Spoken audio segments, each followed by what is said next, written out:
آویزش حق و باطل۔ ستیزہ کار رہا ہے ازل سے تا امروز، چراغ مصطفی سے شرار بولہبی۔ ازل سے تا امروز۔ قرآن کریم میں ہے کہ ابلیس کی نمود تخلیق آدم کے ساتھ ہی ہوئی ہے اور اسے قیامت تک کے لیے مہلت بھی دے دی گئی ہے۔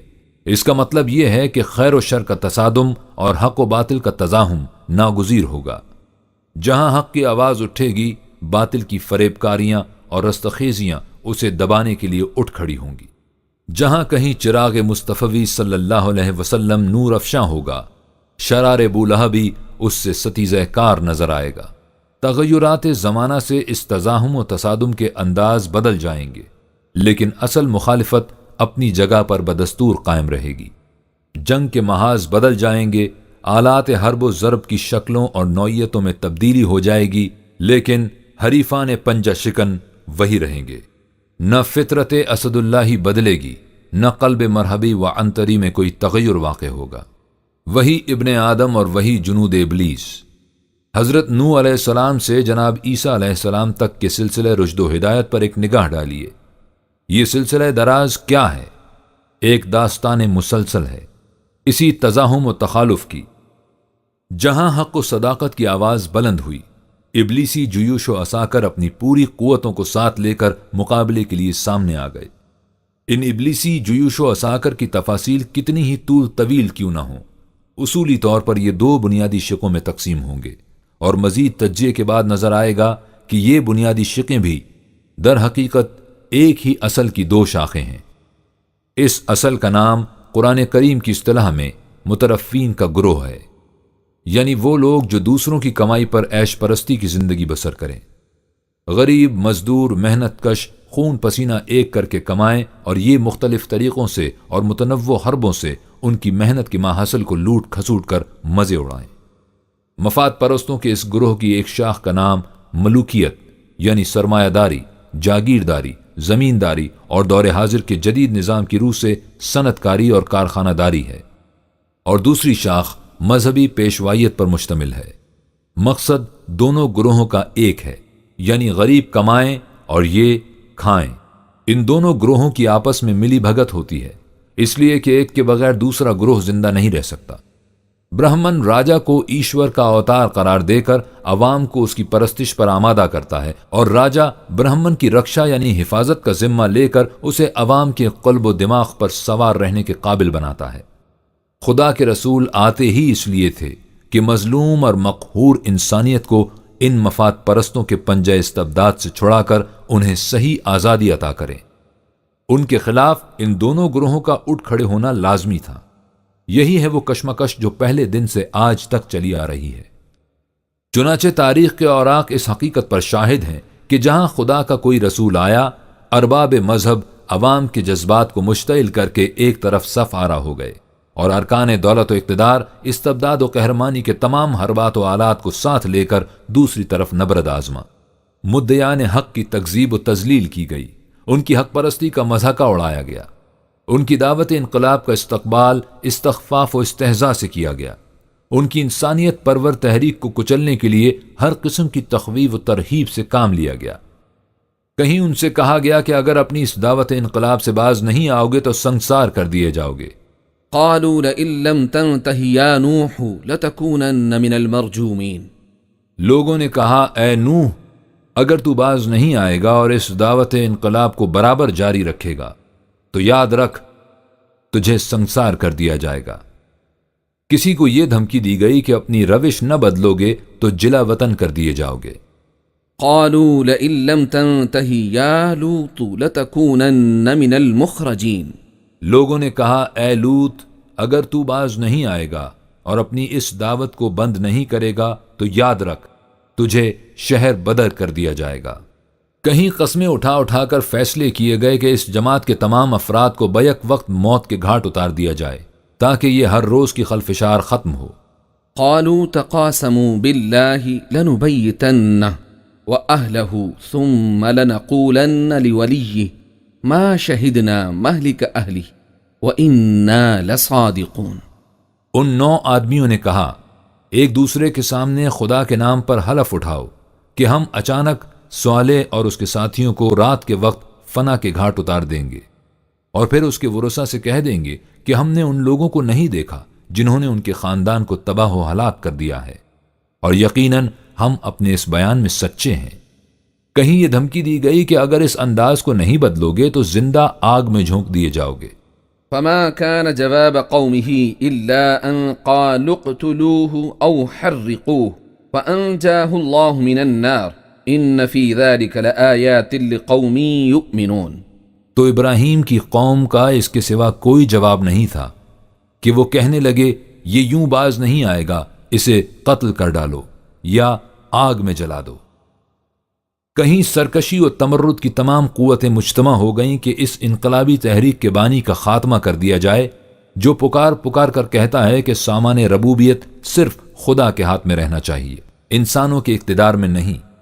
وقال رجل مؤمن من آل فرعون يكتم إيمانه أتقتلون رجلا أن يقول ربي الله۔ خاندان فرعون میں سے ایک مرد مومن نے کہا جو اپنے ایمان کو چھپائے ہوئے تھا، کیا تم ایسے آدمی کو قتل کرتے ہو جو صرف یہ کہتا ہے کہ میرا پروردگار خدا ہے اور اس کے علاوہ اس کا کوئی اور جرم نہیں؟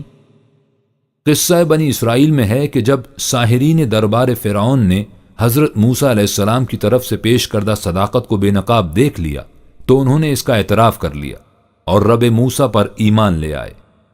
اس پر فرعون کی قہرمانیت پورے جوش میں آ گئی اور اس نے گرج کر کہا کہ قال آمنتم له قبل أن آذن لكم إنه لكبيركم الذي علمكم السحر فلأقطعن أيديكم وأرجلكم من خلاف ولأصلبنكم في جذوع النخل وَلَتَعْلَمُنَّ أَيُّنَا أَشَدُّ عَذَابًا وَأَبْقَى۔ فرعون نے کہا تم میری اجازت کے بغیر موسیٰ پر ایمان لے آئے، ضرور یہ تمہارا سردار ہے جس نے تمہیں باطل سکھایا ہے۔ اچھا دیکھو میں کیا کرتا ہوں، میں تمہارے ہاتھ پاؤں الٹے سیدھے کٹواؤں گا یا ہتکڑیاں بیڑیاں پہناؤں گا اور کھجور کے تنوں پر سولی دوں گا، پھر تمہیں پتا چلے گا کہ ہم دونوں میں کون سخت عذاب دینے والا ہے اور کس کا عذاب دیر پا ہے۔ اور پھر اسی داستان بنی اسرائیل کے مقطع کے بند کو دیکھیے جب خدا کی آخری حجت نفس مسیحائی کی شکل میں ظہور پذیر ہوئی تاکہ اگر ان عروق مردہ میں کچھ بھی صلاحیت باقی ہو تو ان میں پھر سے خون زندگی دوڑا دیا جائے۔ تو اس مقدس کوشش کے جواب میں یہودیوں کے احبار و رہبان اور بازنطینی شہنشاہیت کے عمائد اور ارکان خرقہ و سجادہ کی دسیسہ کاریوں اور شمشیر و سنا کی آتش باریوں کے ساتھ اٹھ کھڑے ہوئے کہ اس دائی انقلاب کو حوالہ دار و رسن کر دیا جائے۔ غرض یہ کہ اگر آپ تاریخ کی رصدگاہوں سے نوع انسان کی داستان حیات کا مطالعہ کریں تو یہ حقیقت ابھر کر سامنے آ جائے گی کہ یہ پوری داستان ایک حکایت مسلسل ہے، کشمکش خیر و شر اور ستیزہ کاری حق و باطل کی۔ جب اور جہاں حق کی آواز بلند ہوئی، طاغوتی قوتیں ہجوم مخالفت کے ساتھ چاروں طرف سے امٹ کر حلقہ گیر ہو گئیں۔ چنانچہ جب صدق و عدل کی یہی انقلاب آفریں آواز فاران کی وادیوں سے بلند ہوئی تو ابلیسی جنود و عساکر اپنی پوری قوتوں کے ساتھ یورش کر کے مقابلے کے لیے صف آرا ہو گئے۔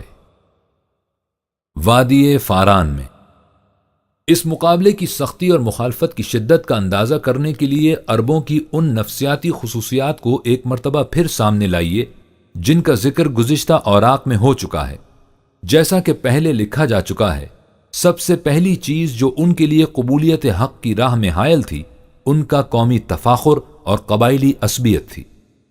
ابو جہل نے برملا کہہ دیا تھا کہ ہم نے ہر میدان میں بنو ہاشم کی برابری کی ہے اور انہیں کبھی آگے نہیں بڑھنے دیا، لیکن اب یہ نبوت کو اپنے گھر میں لے آئے ہیں تو ہم سے یہ نہیں ہو سکتا کہ ان کے اس دعوے کو سچا مان کر ان کی عظمت کو تسلیم کر لیں اور یوں ان کے خاندان کو اپنے خاندان سے زیادہ معزز و مکرم بنا دیں۔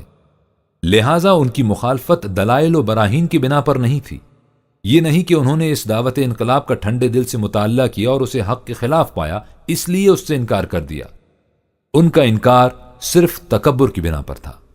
بل الذین کفروا فی عزت وشقاق، کسی معقول بنا پر نہیں بلکہ جو لوگ انکار کی راہ اختیار کیے ہوئے ہیں وہ جھوٹی عزت اور عداوت پر ایسا کیے ہوئے ہیں۔ وجوہات مخالفت، وہ کہتے تھے کہ اس شرف و مجد کے لیے یہی انسان کیوں منتخب ہوا ہے؟ ما يود الذين كفروا من أهل الكتاب ولا المشركين أن ينزل عليكم من خير من ربكم. اہل کتاب میں سے جن لوگوں نے کفر کی راہ اختیار کی ہے وہ اور مشرکین مکہ دونوں نہیں چاہتے کہ تمہارے پروردگار کی طرف سے تم پر خیر و برکت یعنی وحی الہی نازل ہو. ان کا اعتراض یہ تھا کہ خدا اس سے باتیں کرتا ہے، ہم سے کیوں نہیں کرتا؟ وقال الذين لا يعلمون لولا يكلمنا الله أو تأتينا آية. اور جو لوگ حقیقت کا علم نہیں رکھتے یعنی مشرکین عرب کہتے ہیں اگر یہ تعلیم خدا کی طرف سے ہے تو کیوں ایسا نہیں ہوتا کہ خدا ہم سے براہ راست بات چیت کرے یا اپنی کوئی عجیب و غریب نشانی بھیج دے. وہ نہایت تکبر اور غرور اور نفرت و حقارت سے کہتے کہ اس پر فرشتے نازل ہوتے ہیں، ہم پر کیوں نہیں ہوتے؟ وقال الذين لا يرجون لقاءنا لولا أنزل علينا الملائكة أو نرى ربنا لقد استكبروا في أنفسهم وعتوا عتوا كبيرا. اور جو لوگ ہمارے قانون مکافات کا سامنا کرنے کی توقع نہیں کرتے یعنی آخرت کی زندگی کے منکر ہیں کہتے ہیں اگر یہ تعلیم خدا کی طرف سے ہے تو کیوں ایسا نہیں ہوتا کہ براہ راست خود ہم پر فرشتے اتار دیے جائیں جو خدا کی تعلیم ہم تک پہنچا دیں یا خود ہم اپنی آنکھوں سے اپنے پروردگار کو دیکھ لیں اور جو کچھ اسے ہم سے کہنا ہے وہ بلا واسطہ ہم سے کہہ دے. حقیقت یہ ہے کہ یہ محض تکبر کی وجہ سے ہے جو یہ لوگ اس طرح کی باتیں کرتے ہیں اور سخت قسم کی سرکشی میں مبتلا ہو گئے ہیں. اس آیت جلیلہ کے آخری ٹکڑے پر غور کیجئے. یہ حقیقت سامنے آ جائے گی کہ وہ تمام اعتراضات محض تکبر کی بنا پر کرتے تھے. نبی اکرم صلی اللہ علیہ وسلم خود قریش کے ممتاز ترین گھرانے کے فرد تھے، اس لیے ان کے اس تکبر کا مطلب یہ نہیں تھا کہ شرف نبوت ذلیل خاندان کے حصے میں کیوں آیا ہے، بلکہ یہ کہ قریش کے مختلف گھرانے اپنے میں سے کسی کو بڑا نہیں سمجھتے تھے، اس لیے اس امر کا تصور بھی انہیں سخت گراں گزرتا تھا کہ انہی میں سے ایک خاندان اس طرح باقیوں پر سبقت لے جائے. یہ تھا وہ جذبہ نخوت جو قبول حق کی راہ میں اس درجہ اناگیر ہو رہا تھا. أأنزل عليه الذكر من بيننا. وہ لوگ ازراہ اناد کہتے ہیں کیا ہمارے درمیان میں سے سب کو چھوڑ کر صرف اسی پر ذکر و معزت قرآن نازل کیا گیا ہے؟ قبائلی تخافر کے ساتھ ساتھ ان کے ہاں مال و دولت بھی وجہ عزت و باعث افتخار سمجھا جاتا تھا، اور جیسا کہ پہلے سامنے آ چکا ہے حضور صلی اللہ علیہ وسلم کا شمار ان رؤسا میں نہیں ہوتا تھا، اس لیے وہ اس چیز پر بھی اعتراض کرتے تھے اور کہتے تھے وقالوا لولا نزل هذا القرآن على رجل من القريتين عظيم. اور وہ لوگ ازراہ اعتراض یہ بھی کہتے ہیں کہ ایسا کیوں نہیں ہوا کہ یہ قرآن دونوں شہروں مکہ اور طائف کے سرداروں میں سے کسی بڑے آدمی پر نازل کر دیا جاتا جو دولت و ثروت کے لحاظ سے معزز ہوتا. جیسا کہ شروع میں لکھا جا چکا ہے کہ جس انقلاب کی دعوت رسول کی طرف سے دی جاتی ہے اس کے پیش نظر مقصد یہ ہوتا ہے کہ غریبوں، ناداروں، کمزوروں اور مظلوموں کو طاقتوروں اور دولت مندوں کے پنجہ خونی سے چھڑایا جائے. لہٰذا ظاہر ہے کہ اس دعوت پر سب سے پہلے غریبوں کا طبقہ لبیک کہے گا. آپ قرآن میں بیان کردہ اولین دعوت کو دیکھیے. حضرت نوح علیہ السلام کی جماعت کے متعلق سرداران قوم کا یہ حقارت آمیز طعن ہمارے سامنے آتا ہے کہ فقال الملأ الذين كفروا من قومه ما نراك إلا بشرا مثلنا وما نراك اتبعك إلا الذين هم أراذلنا بادي الرأي وما نرى لكم علينا من فضل بل نظنكم كاذبين.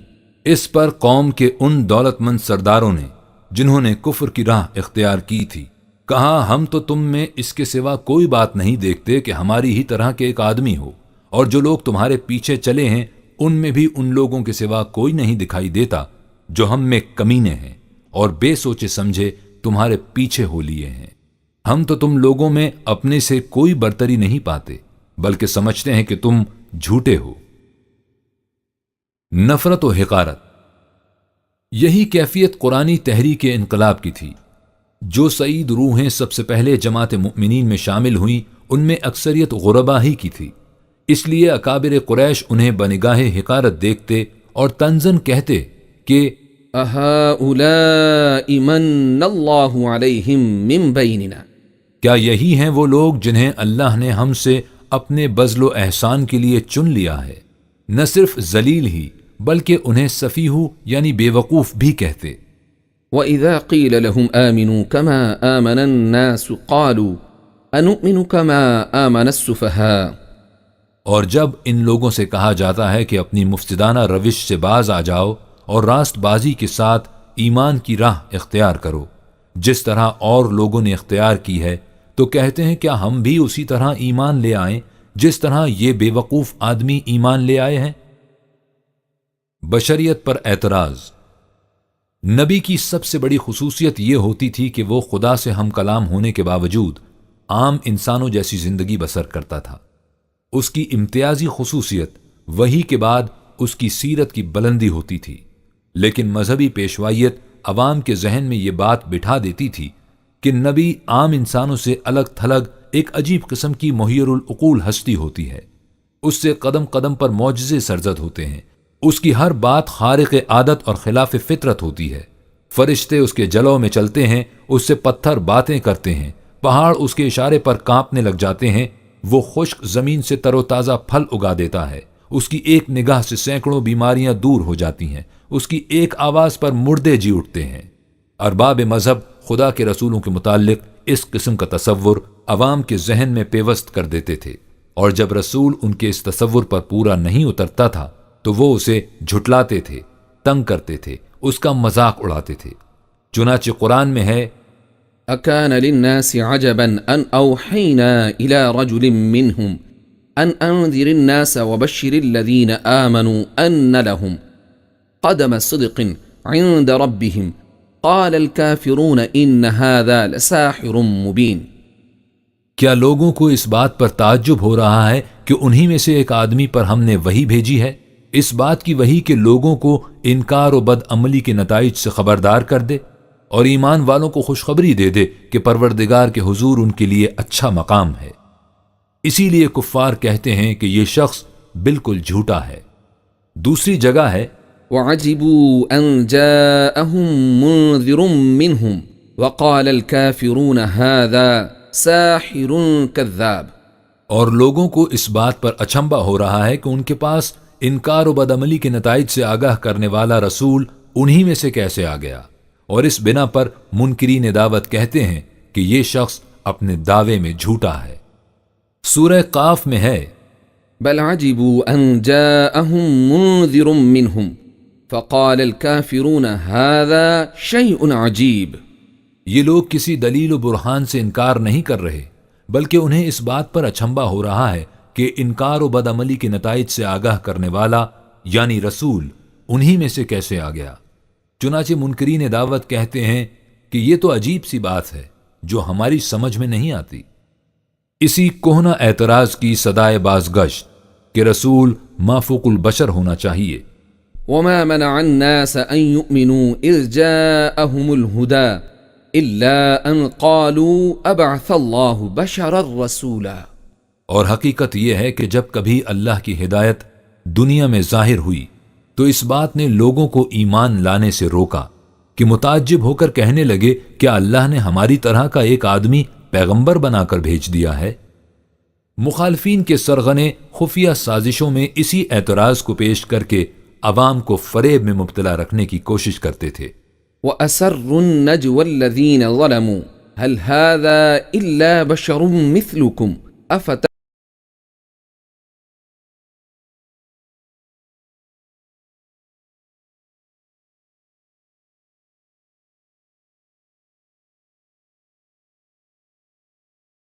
کیا تم جان بوجھ کر ایسی جگہ جاتے ہو جہاں جھوٹ کے سوا اور کچھ نہیں؟ یہ کیسا رسول ہے جو ہماری طرح کھاتا پیتا ہے اور بازاروں میں چلتا پھرتا ہے؟ رسول کو تو خدا کا اوتار اور الوہیت کا مظہر ہونا چاہیے۔ وقالوا ما لهذا الرسول يأكل الطعام ويمشي في الأسواق لولا أنزل إليه ملك فيكون معه نذيرا۔ یہ لوگ کہتے ہیں کہ اس رسول کو کیا ہو گیا ہے کہ وہ عام انسانوں کی طرح کھانا کھاتا ہے اور بازاروں میں چلتا پھرتا ہے، اس میں اور عام انسانوں میں فرق ہی کیا ہے؟ ایسا کیوں نہ ہوا کہ اس کے پاس کوئی فرشتہ اترتا جو اس کے ساتھ ساتھ لوگوں کو انکار و بدعملی کے نتائج سے ڈراتا؟ وہی اسلاف پرستی، یہ تو تھا رسول کے متعلق، باقی رہا اس کا پیغام، سو اس کی مخالفت میں کسی دلیل و برہان کی ضرورت ہی نہ تھی، اس لیے کہ 1000 دلیلوں کی ایک دلیل اور لاکھ براہین کی ایک برہان یہ تھی کہ یہ تعلیم ہمارے آباء و اجداد کے مسلک کے خلاف ہے۔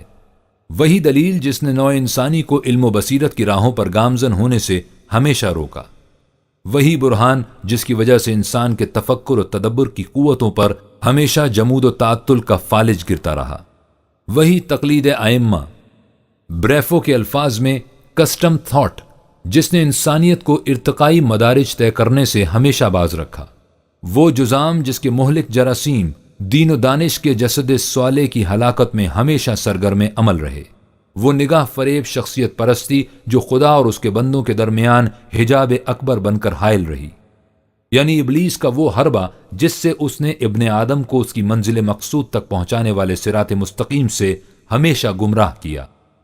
قرآن علم و بصیرت اور عقل و دانش کی دعوت تھی، لیکن مذہبی پیشوائیت کے نزدیک آنکھیں بند کر کے اسلاف کے نقوش قدم پر چلتے جانا ہی مسلک حق و صداقت تھا۔ وَإِذَا قِيلَ لَهُمُ اتَّبِعُوا مَا أَنزَلَ اللَّهُ قَالُوا بَلْ نَتَّبِعُ مَا أَلْفَيْنَا عَلَيْهِ آبَاءَنَا أَوَلَوْ كَانَ آبَاؤُهُمْ لَا يَعْقِلُونَ شَيْئًا وَلَا يَهْتَدُونَ۔ اور جب ان لوگوں سے کہا جاتا ہے کہ اللہ نے جو ہدایت نازل کی ہے اس کی پیروی کرو اور خدا کی دی ہوئی عقل و بصیرت سے کام لو، تو کہتے ہیں نہیں، ہم تو اسی طریقے پر چلیں گے جس پر ہم نے اپنے اسلاف کو چلتے دیکھا ہے۔ افسوس کہ ان کی بے دانشی و جہالت پر۔ کوئی ان سے پوچھے اگر تمہارے اسلاف عقل سے کورے اور ہدایت سے محروم رہے ہوں تو تم بھی عقل و ہدایت سے انکار کر دو گے؟ سورہ مائدہ میں ہے وَإِذَا قِيلَ لَهُمْ تَعَالَوْا إِلَى مَا أَنزَلَ اللَّهُ وَإِلَى الرَّسُولِ قَالُوا حَسْبُنَا مَا وَجَدْنَا عَلَيْهِ آبَاءَنَا أَوَلَوْ كَانَ آبَاؤُهُمْ لَا يَعْلَمُونَ شَيْئًا وَلَا يَهْتَدُونَ۔ اور جب ان سے کہا جاتا ہے کہ عقل و بصیرت کی اس بات کی طرف آؤ جو اللہ نے نازل کی ہے، نیز اللہ کے رسول کی طرف رجوع ہو، تو کہتے ہیں ہمارے لیے تو وہی طریقہ بس کرتا ہے جس پر ہم نے اپنے باپ دادا کو چلتے دیکھا ہے۔ ان سے پوچھو کہ اگر ان کے باپ دادا کچھ جانتے بوجھتے نہ ہوں اور راہ راست پر بھی نہ ہوں تو کیا وہ پھر بھی انہی کی اندھی تقلید کرتے رہیں گے؟ وہ اس کی ضرورت ہی نہیں سمجھتے تھے، اور مسلک تقلید میں اس کی ضرورت سمجھی ہی نہیں جاتی کہ جس ڈگر پر چلے جا رہے ہیں اس کے متعلق کبھی اتنا تو سوچ لیا جائے کہ یہ فلاح و سعادت کی جنت کی طرف لیے جا رہی ہے یا ہلاکت و بربادی کی جہنم کی طرف۔ وَإِذَا قِيلَ لَهُمُ اتَّبِعُوا مَا أَنزَلَ اللَّهُ قَالُوا بَلْ نَتَّبِعُ مَا وَجَدْنَا عَلَيْهِ آبَاءَنَا أَوَلَوْ كَانَ الشَّيْطَانُ يَدْعُوهُمْ إِلَى عَذَابِ السَّعِيرِ۔ جب ان سے کہا جاتا ہے کہ اس ہدایت کی پیروی کرو جو اللہ نے اپنے رسول پر نازل کی ہے، تو کہتے ہیں نہیں، ہم تو اس راہ کی پیروی کرتے رہیں گے جس پر ہم نے اپنے بڑے بوڑھوں کو چلتے ہوئے پایا ہے۔ ان سے پوچھو کہ اگر اس طرح شیطان انہیں جہنم کے عذاب کی طرف بلاتا رہے حتیٰ کہ وہ جہنم کے یقینی مستحق ہو جائیں تو کیا پھر بھی وہ اسی راہ پر چلتے رہیں گے؟ حقیقت یہ ہے کہ مذہبی پیشوائیت کا سارا مدار اسلاف کی پرستش پر ہے۔ وہ پہلے اسلاف کی عظمت لوگوں کے دل میں راسخ کر دیتے ہیں اور اس کے بعد اپنے آپ کو ان اسلاف کی عظمت کے محافظ اور ان کے مسلک کے نگہبان کی حیثیت سے پیش کر کے لوگوں سے اپنی پرستش کراتے ہیں۔ جس مسلک کی دعوت رسولوں کی طرف سے دی جاتی ہے اس میں ان مذہبی پیشواؤں کی مفاد پرستیوں پر براہ راست زد پڑتی تھی۔ وہ یہ تو کہہ نہیں سکتے تھے کہ ہم اس دعوت کی مخالفت اس لیے کرتے ہیں کہ اس سے ہماری روٹی چھنتی ہے، نہ ہی وہ علم و بصیرت کی بنا پر اس کی تردید کر سکتے تھے۔ وہ عوام کو یہ کہہ کر بھڑکاتے تھے کہ یہ شخص تمہیں تمہارے بزرگوں کے مذہب سے برگشتہ کرنا چاہتا ہے۔ ان کے ہاتھ میں یہ بڑا مؤثر حربہ تھا، حتیٰ کہ اگر ان کی کسی بدیہی غلط روی کی طرف ان کی توجہ دلائی جاتی اور ان سے کہا جاتا کہ اس قسم کی بات تعلیم خداوندی کی نہیں ہو سکتی، تو وہ یہ جواب دیتے کہ یہ بات ہمارے اسلاف سے اسی طرح چلی آ رہی ہے اور چونکہ ہمارے اسلاف تعلیم خداوندی کو ہم سے بہتر سمجھتے تھے، اس لیے خدا کا حکم اسی قسم کا ہوگا۔ سورہ آراف میں ہے، وَإِذَا فَعَلُوا فَاحِشَةً قَالُوا وَجَدْنَا عَلَيْهَا آبَاءَنَا وَاللَّهُ أَمَرَنَا بِهَا قُلْ إِنَّ اللَّهَ لَا يَأْمُرُ بِالْفَحْشَاءِ أَتَقُولُونَ عَلَى اللَّهِ مَا لَا تَعْلَمُونَ۔ اور یہ لوگ جب بے حیائی کی باتیں کرتے ہیں تو کہتے ہیں ہم نے اپنے بزرگوں کو ایسا ہی کرتے دیکھا ہے، اور چونکہ وہ ایسا کرتے رہے ہیں اس لیے خدا نے ایسا ہی کرنے کا ہمیں حکم دیا ہے۔ اے پیغمبر صلی اللہ علیہ وسلم، تم کہہ دو کہ خدا کبھی بے حیائی کی باتوں کا حکم نہیں دے گا کہ تم خدا کے نام پر ایسی بات کہنے کی جرت کرتے ہو جس کے لیے تمہارے پاس کوئی علم نہیں۔ اس سے آپ اندازہ لگا لیجئے کہ جن لوگوں کی حالت یہاں تک پہنچ چکی تھی، انہیں عقل و فکر کی بنا پر تعلیم خداوندی کی دعوت دینا کس قدر مشکل کام تھا۔ لیڈروں کے حربے۔ آپ تاریخ کے صفحات پر نگاہ ڈالیے یا اپنے گرد و پیش پر نظر دوڑائیے، آپ دیکھیں گے کہ سوسائٹی میں ایک طبقہ تو عوام یعنی ماسز کا ہوتا ہے اور دوسرا خواص یعنی لیڈروں کا۔ قوت عوام میں ہوتی ہے لیکن ان کی مہار خواص کے ہاتھوں میں۔ خواص کی ذہانت کی کامیابی کا معیار یہ ہے کہ عوام کو کس حد تک اپنے ہاتھوں میں رکھ سکتے ہیں، بس یہی خواص کی کاریگری اور ہوشیاری ہے۔ سورج کی آنکھ نے جو کچھ اس کرۂ ارض پر دیکھا ہے، اگر اس کی فلم تیار ہو سکے تو آپ دیکھیں گے کہ عقل انسانی کی تمام تگ و تاز اسی میں صرف ہوتی رہی ہے کہ عوام کو کس طرح قابو میں رکھ کر انہیں اپنے اغراض و مقاصد کے حصول کا اعلی کار بنایا جائے۔ جو اس فن میں زیادہ ماہر ہیں وہی صاحب اقتدار و ذی وجاہت ہیں۔ عوام کو ہاتھ میں رکھنے کے لیے ذہن انسانی کی ابلیس کاری نے عجیب و غریب حربے ایجاد کیے ہیں۔ کہیں استبداد شہنشاہیت کا وہ آہینی پنجہ جو جسم اور دماغ دونوں کی آزادی کا گلا گھونٹ دے، اور کہیں تقدس برہمنیت کا وہ کچا دھاگا زنار کہ جس کی گرفت فولادی زنجیروں سے بھی زیادہ پائیدار ہو، کہیں سلطانی کی ذل الہیت اور کہیں درویشی کی عرش آشیانیت، اور ان تمام دلکش و حسین پردوں کے پیچھے کار فرما جذبہ وہی حصول جاہ و حکومت اور فروغ اقتدار سطوت۔ ہم اس سے پہلے بتا چکے ہیں کہ اسلام نظام سرمایہ داری اور مذہبی پیشوائیت کا سب سے بڑا دشمن ہے۔ ان کے ساتھ ہی وہ اس قسم کے طبقہ خواص کے بھی سخت خلاف ہے جو عوام کو اپنا اعلی کار بنا کر حکومت کے اختیارات اپنے ہاتھ میں رکھنا چاہتا ہے۔ اس کے نزدیک حکومت کا حق خدا کے علاوہ اور کسی کو نہیں، لہٰذا جس تحریک کے دائی حضرات انبیاء کرام تھے اس کی مخالفت اس طبقے کی طرف سے بھی بڑی شدت سے ہوتی تھی، اور اس لیے کہ وہ وہی حربے استعمال کیا کرتے تھے جن کا ذکر پہلے آ چکا ہے، یعنی وہ عوام کو طرح طرح سے بھڑکاتے اور ان کے جذبات کو مشتعل کرتے تھے تاکہ وہ سیلاب بلا کی طرح اٹھیں اور اس تحریک کو اپنی طغیانیوں میں بہا کر لے جائیں۔ اور چونکہ عقائد انسان کی عزیز ترین متاع ہوتے ہیں، اس لیے عوام کو مشتعل کرنے کے لیے سب سے پہلے ان کی اسی دکھتی رگ کو پکڑتے ہیں۔ وہ نہایت مصلحانہ انداز اور دردمندانہ پیرائے میں ان سے کہتے کہ دیکھو، یہ شخص تمہیں اس دین سے برگشتہ کر رہا ہے جو تمہارے بزرگان کرام اور اسلاف عظام کی طرف سے منتقل ہوتا چلا آ رہا ہے۔ اگر اس کی قوت بڑھ گئی تو تمہارا مذہب خطرے میں پڑ جائے گا، تم مرتد ہو جاؤ گے، الحاد و بے دینی کی موت مرو گے۔ یہی فرعون نے کیا۔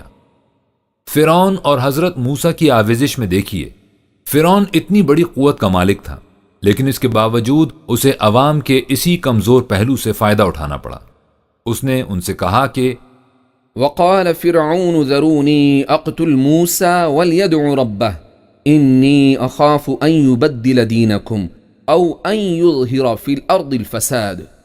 اور فرعون نے اہل دربار سے کہا تم مجھے موسیٰ کو قتل کرنے دو، وہ اپنی امداد کے لیے اپنے پروردگار کو پکارے، مجھے ڈر ہے کہ اگر اسے یوں ہی زندہ چھوڑ دیا گیا تو وہ تمہارے دین کو بدل دے گا یا پھر سرزمین مصر میں فساد برپا کر دے گا جسے بعد میں سنبھالنا مشکل ہو جائے گا۔ اور یہی اکابر مکہ نے، یہی حربہ سرزمین عرب کے فرائنہ نے استعمال کیا۔ وَإِذَا تُتْلَى عَلَيْهِمْ آيَاتُنَا بَيِّنَاتٍ قَالُوا مَا هَذَا إِلَّا رَجُلٌ يُرِيدُ أَن يَصُدَّكُمْ عما كان يعبد آباؤكم وقالوا ما هذا إلا إفك مفترى۔ اور دیکھو جب ان کے سامنے ہمارے واضح احکام پیش کیے جاتے ہیں تو یہ لوگ کہنے لگتے ہیں کہ یہ شخص محمد اس کے سوا کیا ہے کہ ہماری ہی طرح کا ایک آدمی ہے جو یہ چاہتا ہے کہ تمہیں ان معبودوں کی پرستش سے روک دے جنہیں تمہارے آبا و اجداد پوجتے آئے ہیں، اور کہتے ہیں کہ یہ دعویٰ کہ جو کچھ کہہ رہا ہے وہ خدا کا حکم ہے، اس کے سوا کچھ نہیں کہ وہ خدا کے نام پر تہمت باندھا ہوا ایک جھوٹ ہے۔ یہ ہیں اکابر مجرمین کی وہ چالیں جو اس انسانیت بخش تحریک کے خلاف چلی جاتی ہیں۔ وَكَذَلِكَ جَعَلْنَا فِي كُلِّ قَرْيَةٍ أَكَابِرَ مُجْرِمِيهَا لِيَمْكُرُوا فِيهَا وَمَا يَمْكُرُونَ إِلَّا بِأَنفُسِهِمْ وَمَا يَشْعُرُونَ۔ اسی طرح ہر بستی میں بڑے بڑے مجرم پیدا ہو جاتے ہیں جو اس تحریک کے خلاف عجیب و غریب چالیں چلتے ہیں، حالانکہ یہ چالیں خود ان کے اپنے خلاف ہوتی ہیں لیکن وہ اس کا شعور نہیں رکھتے۔ ان کی طرف سے یہ مخالفت کیوں ہوتی تھی؟ اس لیے کہ ان کے پاس مال و دولت کی کثرت تھی اور ان کا خاندانی جتھا بھی بہت بڑا تھا۔ ان كان ذا مال وبنين، یہ تمام سرکشی و عدوان اس وجہ سے ہے کہ وہ مال اور اولاد والا تھا۔ قوت و دولت کے نشے میں جب ان سے کہا جاتا کہ جو روش تم نے اختیار کر رکھی ہے اس کا نتیجہ یہ ہوگا کہ تم تباہ اور برباد ہو جاؤ گے، تو وہ کہتے کہ ہمارے پاس اس قدر دولت ہے اور ہمارا جتھا بھی اس قدر مضبوط ہے، اس لیے ہماری طرف کوئی آنکھ اٹھا کر نہیں دیکھ سکتا، ہم کیسے تباہ ہو جائیں گے۔ وقالوا نحن اكثر اموالا واولادا وما نحن بمعذبين۔ اور ان لوگوں نے یہ بھی کہا کہ ہمارے پاس بہت زیادہ مال و دولت اور کثیر تعداد اولادیں ہیں جن سے ہم اپنی مدافعت کر سکتے ہیں اور ہمیں کوئی نقصان نہیں پہنچا سکتا۔ مترفین کا گروہ، یہی ہے مترفین کا وہ گروہ جس کے متعلق پہلے لکھا جا چکا ہے۔ مترفین سہل انگار، تن آسان، عشرت پسند، دوسروں کی کمائی پر زندگی بسر کرنے والے، خواہ وہ عمرہ اور عوسا کا طبقہ ہو کہ جن کے قصر تعیش کی رنگینی کا سامان مزدور کے پسینے اور خون سے باہم پہنچتا ہے، اور خواہ ارباب مذہب و روحانیت کا حلقہ ہو جن کی مسند الوہیت کے پائے سادہ لوح عوام کے جذبات اطاعت کے کندھوں پر استوار ہوتے ہیں۔ یہی ہے وہ طبقہ جو اس انقلابی تحریک کی مخالفت اس شد و مت سے کرتا ہے۔ وما ارسلنا في قرية من نذير الا قال مترفوها انا بما ارسلتم به كافرون۔ اور دیکھو ہم نے کبھی کسی انسانی آبادی میں کوئی انکار و بدعملی کے نتائج سے خبردار کرنے والا رسول نہیں بھیجا، مگر ہمیشہ اس بستی کے مفاد پرست طبقے کی طرف سے یہی کہا گیا کہ جس دین کو تمہیں دے کر بھیجا گیا ہے ہم اسے ماننے والے نہیں ہیں۔ اور اس مخالفت میں دلیل وہی عوام فریبی کی پیش کرتا ہے۔ وَكَذَلِكَ مَا أَرْسَلْنَا مِن قَبْلِكَ فِي قَرْيَةٍ مِّن نَذِيرٍ إِلَّا قَالَ مُتْرَفُوهَا إِنَّا وَجَدْنَا آبَاءَنَا عَلَىٰ أُمَّةٍ وَإِنَّا عَلَىٰ آثَارِهِمْ مُقْتَدُونَ۔ اور اے پیغمبر، جس طرح آج اہل مکہ کے سردار تیری مخالفت میں سرگرم ہو رہے ہیں، اسی طرح تجھ سے پہلے بھی ہم نے کسی انسانی آبادی میں کوئی انکار و بدعملی کے نتائج سے خبردار کرنے والا رسول نہیں بھیجا، مگر ہمیشہ اس کے مفاد پرست طبقے نے یہی کہا کہ ہم اس نئے دین کو نہیں مانتے، ہم نے تو اپنے بڑے بوڑھوں کو ایک طریقے پر عمل کرتے پایا ہے اور یقیناً ہم انہی کے نقوش قدم کی پیروی کرنے والے ہیں۔ تقدیر کا بہانہ، اور اگر یہ گروہ کسی وقت اس طرح گھر جاتا کہ اسے کوئی اور راہ فرار نہیں سوچتی تو پھر تقدیر کا بہانہ سامنے لے آتا ہے۔ وقالوا لو شاء الرحمن ما عبدناهم ما لهم بذلك من علم انهم الا يخرصون۔ اور وہ کہتے ہیں کہ اگر خدائے رحمان چاہتا تو ہم ان معبودوں کی عبودیت، محکومیت و اطاعت اختیار ہی نہ کرتے، اس نے چاہا جبھی تو ہم نے ایسا کیا۔ انہیں اس بات کا کچھ بھی علم نہیں کہ خدا اس کا ذمہ دار نہیں، بلکہ ان کا اپنا ارادہ اور عمل اس کا ذمہ دار ہے۔ اس کے سوا کچھ بھی نہیں ہے کہ وہ لوگ قیاسی گھوڑے دوڑا رہے ہیں۔ تکذیب، مارکہ حق و باطل میں طاغوتی قوتوں کی مخالفت کی تفاصیل کس قدر طول طویل کیوں نہ ہوں، اس کی اساس و بنیاد اسی نقطے پر ہوتی ہے کہ وہ اس صدائے حق کی تکذیب کرتے ہیں، اس لیے کہ اگر وہ تسلیم کر لیں کہ ہم اس دعوت انقلاب کو سچائی پر مبنی سمجھتے ہیں تو پھر اس سے انکار کی کوئی وجہ ان کے پاس باقی نہیں رہتی۔ لہٰذا اگر وہ دل سے اس تحریک کی صداقت کے قائل بھی ہوں تو بھی اعلانیہ اس کی تکذیب کرتے جائیں گے، اس لیے کہ عملی طور پر سچائی کتنی ہی کامیاب بلکہ بعض اوقات نایاب کیوں نہ ہو جائے، اس کی گرفت ایسی محکم اور عالمگیر ہے کہ ایسی مثال آپ کو شاید کہیں نظر آئے کہ کوئی شخص دھڑلے سے یہ کہے کہ ہاں میں اس بات کو بالکل سچا سمجھتا ہوں لیکن اس کے باوجود اس کی مخالفت کرتا ہوں۔ لہٰذا سرکش قوتوں کی طرف سے جب حق کی آواز کی مخالفت ہوگی تو اس کا مستقل مظاہرہ تکذیب کی صورت میں ہوگا، لیکن نبی کریم صلی اللہ علیہ وسلم کے باب میں اس تکذیب کی بھی ایک عجیب صورت تھی۔ عرب کا بچہ حضور صلی اللہ علیہ وسلم کی صداقت اور امانت کا قائل تھا۔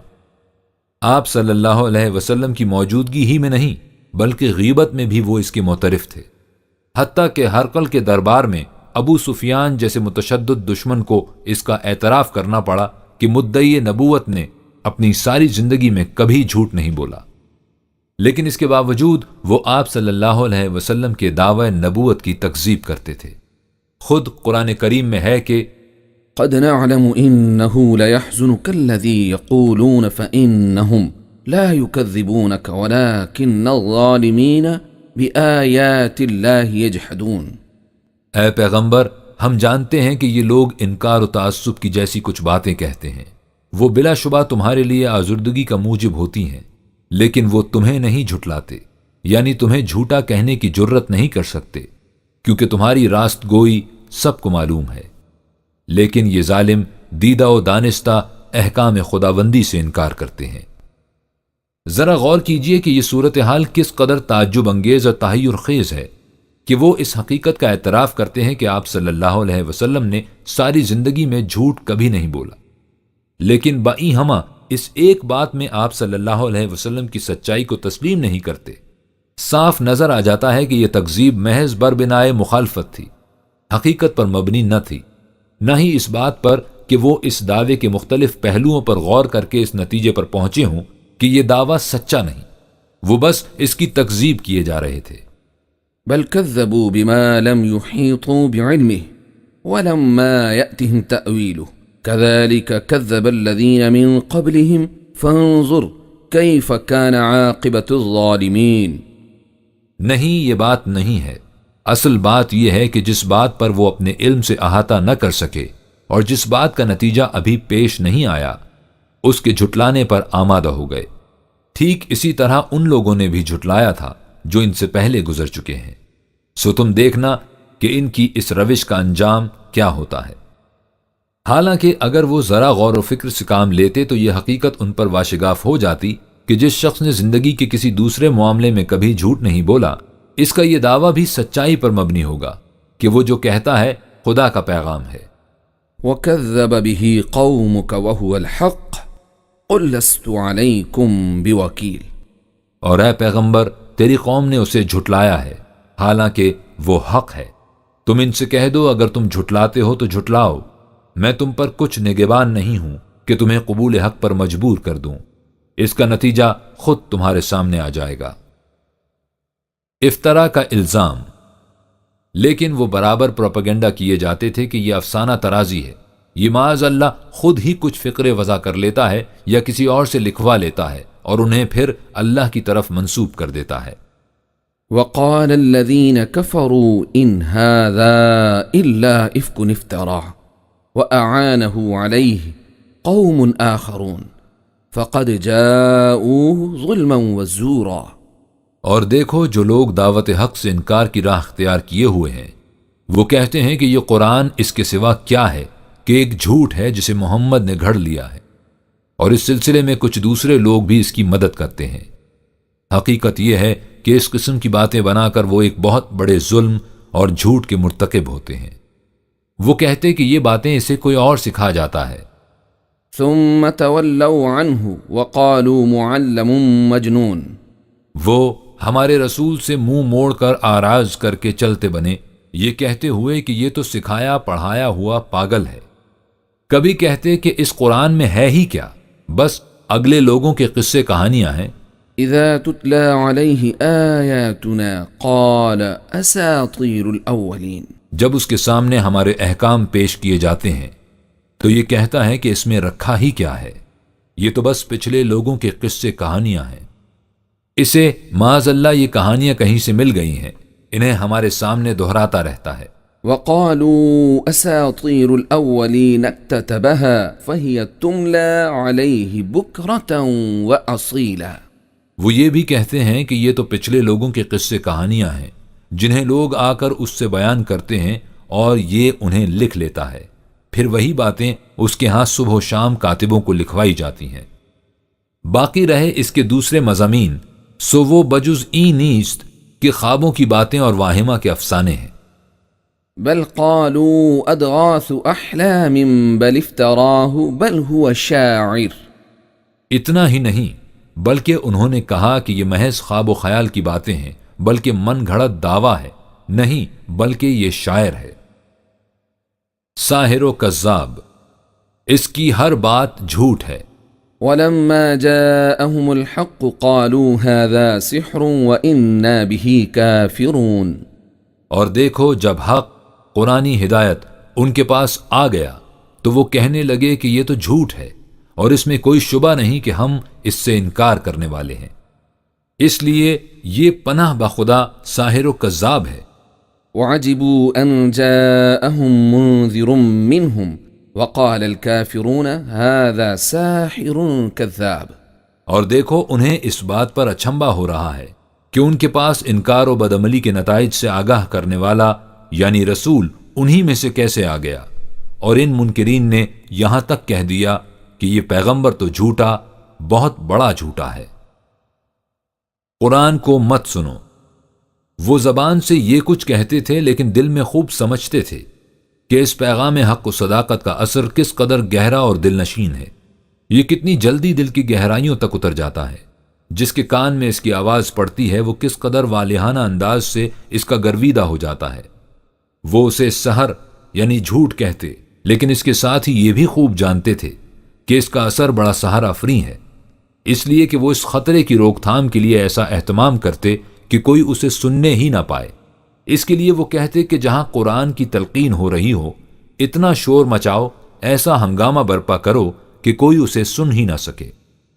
وقال الذين كفروا لا تسمعوا لهذا القرآن والغوا فيه لعلكم تغلبون، اور دیکھو جو لوگ قبول حق سے انکار کر چکے ہیں انہوں نے کہا اس قرآن کو نہ خود سنو نہ دوسروں کو سننے دو، جہاں اس کی تعلیم ہو رہی ہو وہاں شور مچاؤ، شاید تم اس طرح غالب آ سکو. اور اگر کہیں ایسا اتفاق ہو جائے کہ سنے بغیر چارہ نہ ہو تو بالکل بے توجہی سے سنو. ومنهم من يستمع إليك حتى إذا خرجوا من عندك قالوا للذين أوتوا العلم ماذا قال آنفا، اور اے پیغمبر ان منکرین حق میں ایسے لوگ بھی ہیں جو بظاہر ایسا معلوم ہوتا ہے کہ تیری طرف کان لگائے ہوئے ہیں مگر ان کے دل کہیں اور ہوتے ہیں، وہ تیری باتوں کو توجہ سے نہیں سنتے. حتیٰ کہ جب وہ تیرے پاس سے نکلتے ہیں تو ان لوگوں سے جنہیں اس کی تعلیم کا علم دیا گیا ہے یعنی مؤمنین سے پوچھتے ہیں کہ اس پیغمبر نے ابھی ابھی کیا کہا تھا. ولید کا واقعہ. اس کے علاوہ وہ اپنے معتمد علیہ سرغنوں کو سازشاً بھی محفل نبوی میں بھیج دیا کرتے تھے کہ وہ آ کر لوگوں میں پروپیگنڈا کریں کہ ہم نے قرآن کو خود سنا ہے، اس میں جھوٹ کے سوا رکھا ہی کیا ہے. اسی قسم کا واقعہ سورہ مدثر میں مذکور ہے. سرداران قریش میں سے ایک شخص، تاریخ جس کا نام ولید بن مغیرہ بتاتی ہے، کثرت مال اور اولاد کی بنا پر بے حد مغرور و متکبر تھا. یہ مترفین کا نمائندہ تھا. وجعلت له مالا ممدودا وبنین شہودا، اور ہم نے اسے فراواں دولت اور کثیر تعداد بیٹے دیے تھے جو گھر پر بیٹھے ہمیشہ سازشیں کرتے رہتے تھے اور آیات خداوندی کا بدترین دشمن. ومهدت له تمهيدا ثم يطمع ان ازيد كلا انه كان لآياتنا عنيدا سأرهقه صعودا، اور ہم نے معاملات دنیاوی کو اس کے لیے خوب اچھی طرح سے درست کر دیا۔ پھر اس کے بعد بھی اس کو یہ حرص ہوتی ہے کہ ہم کچھ اور زیادہ دیں۔ ہرگز نہیں، اب مہلت کا وقفہ ختم ہو گیا۔ حقیقت یہ ہے کہ یہ ہمارے احکام سے بلا وجہ اناد رکھتا ہے۔ اب ہم اسے رسوا کن عذاب دیں گے جو اس پر مسلط ہو جائے گا۔ وہ ایک روز اسی طرح بزم رسالت میں پہنچا، دل میں بغض و اناد کی سینکڑوں قدورتیں لیے اور دماغ میں مخالفت و مخاصمت کے ہزاروں منصوبے باندھے۔ کمر پر ہاتھ رکھ کر کچھ آگے کو جھکا، قرآن کی آیات کو سنا۔ ان میں تو بقول کفار جادو تھا۔ کچھ سوچا، انہو فکر، حقیقت یہ ہے کہ اس نے کچھ سوچا، اور دل میں کہا کہ یہ تو شاعروں اور کاہنوں کی باتیں معلوم نہیں ہوتی۔ پھر جس مہم کے لیے آیا تھا اس کا اور اس بات کا کہ اگر میں نے اس دعوت کی صداقت کو تسلیم کر لیا تو میرا مستقبل کیا ہوگا، اندازہ کیا، وقدر، اور کچھ اندازہ کیا، اور اس کی بدبختی کہ اندازہ بہت غلط کیا۔ فقتل کیف قدر، اس کی بدبختی کہ اس نے کیسا غلط اندازہ کیا، ایسا غلط کہ اس میں اس کی تباہی اور بربادی کا جہنم چھپا ہوا تھا۔ یعنی اس نے اندازہ لگایا کہ اگر میں نے اس دعوت کی صداقت کو تسلیم کر لیا تو ذاتی ریاست و وجاہت اور قبائلی سیادت و امارت سب کچھ چلا جائے گا، لیکن اس نے یہ نہ سوچا کہ اس کے بدلے میں جو کچھ ملے گا وہ کس قدر گراں بہا اور حیات آور ہے۔ ثم قتل کیف قدر، پھر اس کی بدبختی کہ اس نے کیسا غلط اندازہ کیا۔ اس طرح اس کا سینہ کشمکش حق و باطل کی آماجگاہ بن رہا تھا۔ ایمان مجھے روکے ہے تو کھینچے ہے مجھے کفر۔ اس نے ایک بار پھر دیکھا اور غور کیا۔ ثم نظر، اس کے بعد اس نے پھر دیکھا اور غور کیا، لیکن بالآخر ہوے سے جاہ پرستی قبولیت حق پر غالب آ گئی۔ اس کے سینے کا تلاطم اس کے ماتھے کی شکنوں کی صورت میں ابھر کر باہر آ گیا۔ اس نے تیوری چڑھائی، منہ بنایا۔ ثم عبس وبسر، اس کے بعد اس نے تیوری چڑھائی اور منہ بسورا، پیٹھ پھیری، ثم ادبر، پھر پشت پھیری، یعنی لوٹ گیا اور متکبرانہ انداز میں واپس آ گیا واستکبر، اور غرور کیا۔ خلوت کی محفلوں میں تو اقرار کیا کہ این کتابیں نیست چیزیں دیگر است، لیکن باہر مجموع میں یہی اعلان کرتا رہا کہ فقال ان هذا الا سحر يؤثر ان هذا الا قول البشر، پھر اس نے کہا کہ یہ اس کے سوا کچھ بھی نہیں کہ ایک جھوٹ ہے جو دوسروں سے سن کر نقل کر دیا جاتا ہے، یہ کچھ بھی نہیں، صرف انسانی کلام ہے اور بس۔ استہزاء، لیکن تکذیب و تنقیص کے ان حربوں سے کہیں زیادہ دور رس اور تکلیف دہ وہ حربہ ہے جو مخالفین کی طرف سے استہزاء کی شکل میں استعمال ہوتا ہے۔ آپ سے ایک شخص کسی معاملے میں اختلاف رکھتا ہے، آپ اسے دلائل و براہین سے سمجھانے کی کوشش کرتے ہیں، لیکن وہ بجائے اس کے کہ آپ کے دلائل کے مقابلے میں دلائل پیش کرے، آپ کا مذاق اڑاتا ہے، آپ کی ہر بات کو ہنسی میں اڑا دیتا ہے، مزاح کرتا ہے، گلی محلے کے لڑکے پیچھے لگا دیتا ہے کہ وہ آپ کا تمسخر اڑائیں۔ کہیے کہ اس حربے کا آپ کیا جواب دیں گے، اور اس اسلوب مخالفت سے آپ کس قدر کبیدہ خاطر اور اندوگینہ ہوں گے۔ حقیقت یہ ہے کہ اگر آپ کا یہ مخالف شمشیر بکف آپ کے سامنے آ جائے تو بھی آپ کو کبھی اتنی تکلیف نہ ہو جتنی اس کے اس انداز مخالفت سے ہوتی ہے۔ سنان زبان کی جراحت یقیناً نوک شمشیر کے زخم سے کہیں زیادہ کرب انگیز اور صبر آزما ہوتی ہے۔ تکذیب و تنقیص کے ساتھ مخالفین عرب تضحیک و استہزاء کے ان روح فرسا حربوں پر بھی اتر آئے۔ وَإِذَا رَآكَ الَّذِينَ كَفَرُوا إِن يَتَّخِذُونَكَ إِلَّا هُزُوًا أَهَذَا الَّذِي يَذْكُرُ آلِهَتَكُمْ، اور اے پیغمبر جب تجھے وہ لوگ دیکھتے ہیں جنہوں نے انکار حق کی راہ اختیار کی ہے تو انہیں اور تو کچھ سوچتا نہیں، بس تجھے اپنی ہنسی ٹھٹے کی بات بنا لیتے ہیں اور کہتے ہیں کیا یہی وہ آدمی ہے جو ہمارے معبودوں کے متعلق طرح طرح کی باتیں کرتا رہتا ہے۔ سورہ فرقان میں ہے وَإِذَا رَأَوْكَ إِن يَتَّخِذُونَكَ إِلَّا هُزُوًا أَهَذَا الَّذِي بَعْثَ اللَّهُ رَسُولًا، اور اے پیغمبر جب تجھے یہ لوگ دیکھتے ہیں تو انہیں اور تو کچھ سوچتا نہیں، بس تجھے اپنی ہنسی ٹھٹے کی بات بنا لیتے ہیں۔ اور کہتے ہیں کیا یہ وہی آدمی ہے جسے اللہ نے رسول بنا کر بھیجا ہے؟ اس قسم کی متعدد آیات قرآن کریم میں موجود ہیں۔ یہ اس قسم کی باتیں کرنے والے کون تھے؟ وہی گروہ مترفین جس کا ذکر پہلے ہو چکا ہے۔ اس کے علاوہ منافقین بھی تمسخر کرتے تھے۔ يحذر المنافقون أن تنزل عليهم سورة تنبئهم بما في قلوبهم قل استهزئوا إن الله مخرج ما تحذرون۔ منافق اس بات سے بھی ڈرتے ہیں کہ کہیں ایسا نہ ہو ان کے بارے میں کوئی صورت نازل ہو جائے اور جو کچھ ان کے دلوں میں چھپا ہے وہ بے نقاب سامنے آ جائے۔ اے پیغمبر صلی اللہ علیہ وسلم، تم ان سے کہہ دو کہ تم اپنی عادت کے مطابق تمسخر کرتے رہو، یقیناً اب وہ بات ظاہر ہونے والی ہے جس کے بے نقاب ہونے کا تمہیں اندیشہ رہتا ہے۔ مجنوں، طنز و استہزاء کے ضمن میں یہ بھی تھا کہ وہ آپ کو مجنوں یعنی پاگل کہتے تھے۔ إنهم كانوا إذا قيل لهم لا إله إلا الله يستكبرون ويقولون أئنا لتاركو آلهتنا لشاعر مجنون۔ جب ان سے کہا جاتا خدا کے ساتھ کسی کو شریک نہ کرو، اللہ کے سوا کوئی الہ نہیں، تو وہ غرور سے تن جاتے اور کہتے کیا ہم ایک پاگل شاعر کے کہہ دینے سے اپنے معبودوں کو چھوڑ دیں گے؟ ہرگز نہیں۔ یوں دیکھا جائے تو ایک داعی انقلاب مفاد پرست گروہ کی نگاہوں میں ہوتا ہی پاگل ہے۔ یہ فقرہ آپ کو اکثر سنائی دیتا ہوگا، یہ شخص بالکل پاگل ہے، اسے اپنے نفع نقصان کا بھی خیال نہیں۔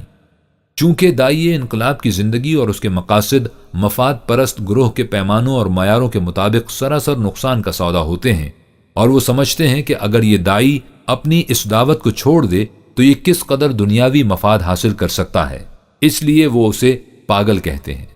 لیکن وہ لوگ حضور صلی اللہ علیہ وسلم کو محض اسی نقطہ نگاہی سے پاگل نہیں کہتے تھے، اس میں ہمدردی کے بجائے طنز کا نشتر زیادہ گہرا تھا۔ مسحور ہے۔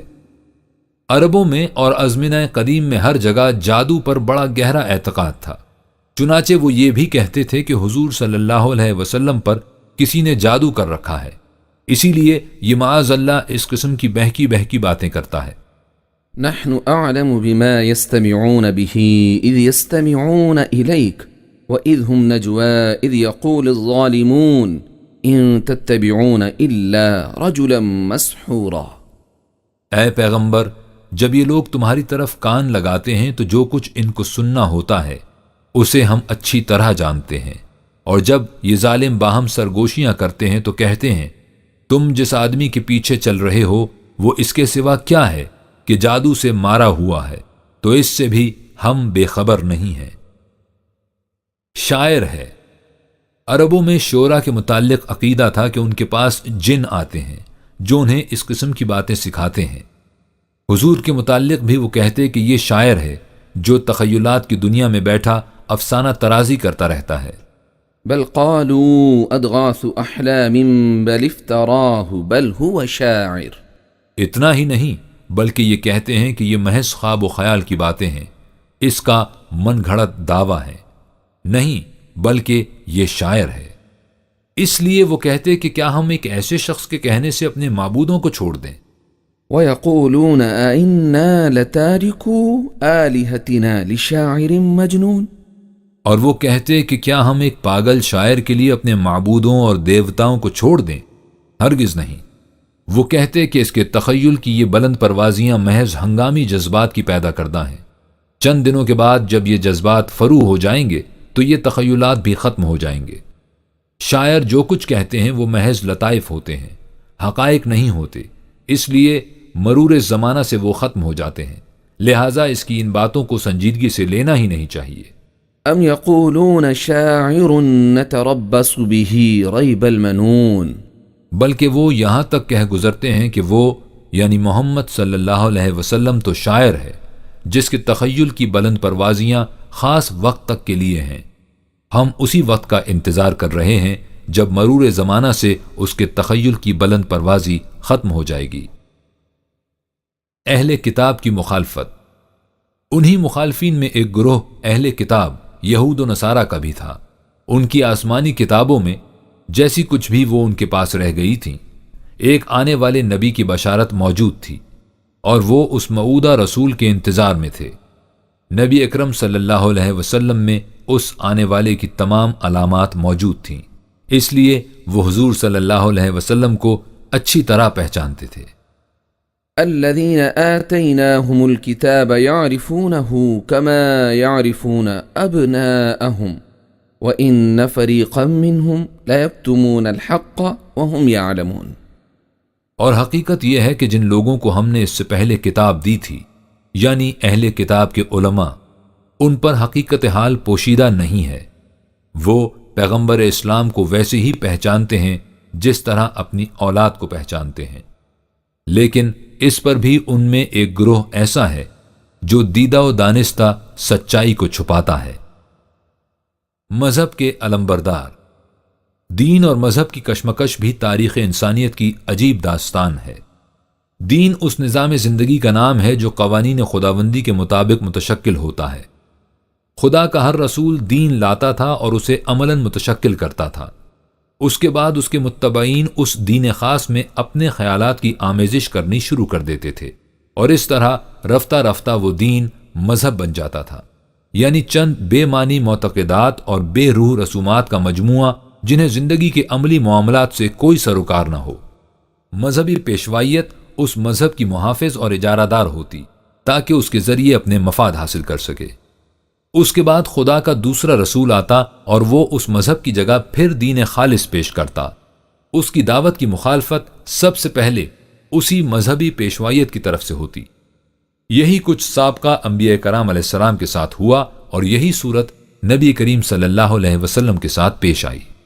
آپ صلی اللہ علیہ وسلم کے زمانے میں اس مذہبی پیشوائیت کے علمبردار یہودی اور نصارہ تھے، جنہیں قرآن اہل کتاب کہہ کر پکارتا ہے۔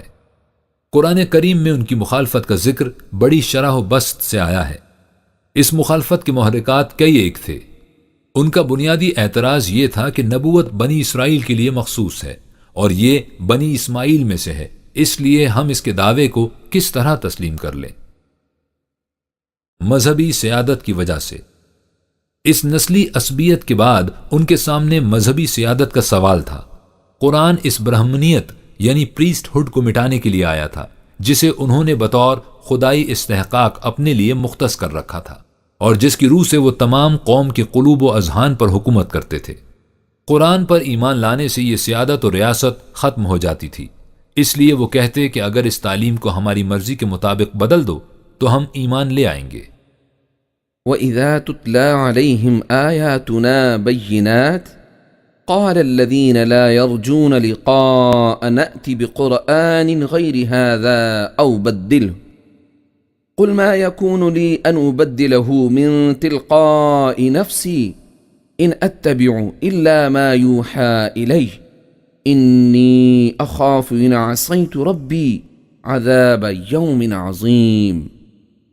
اور اے پیغمبر، جب تم ہمارے واضح احکام ان کے سامنے پیش کرتے ہو تو جو لوگ حیات دنیاوی میں مست ہو کر مکافات عمل کو بھلا بیٹھے ہیں کہ گویا مرنے کے بعد ہم سے ملنے کی توقع نہیں رکھتے، وہ کہتے ہیں کہ اس قرآن کے بجائے کوئی دوسرا قرآن لاؤ یا اس کے مطلب میں کچھ رد و بدل کر دو تو پھر ہم تمہارے ہم نوا بن جائیں گے۔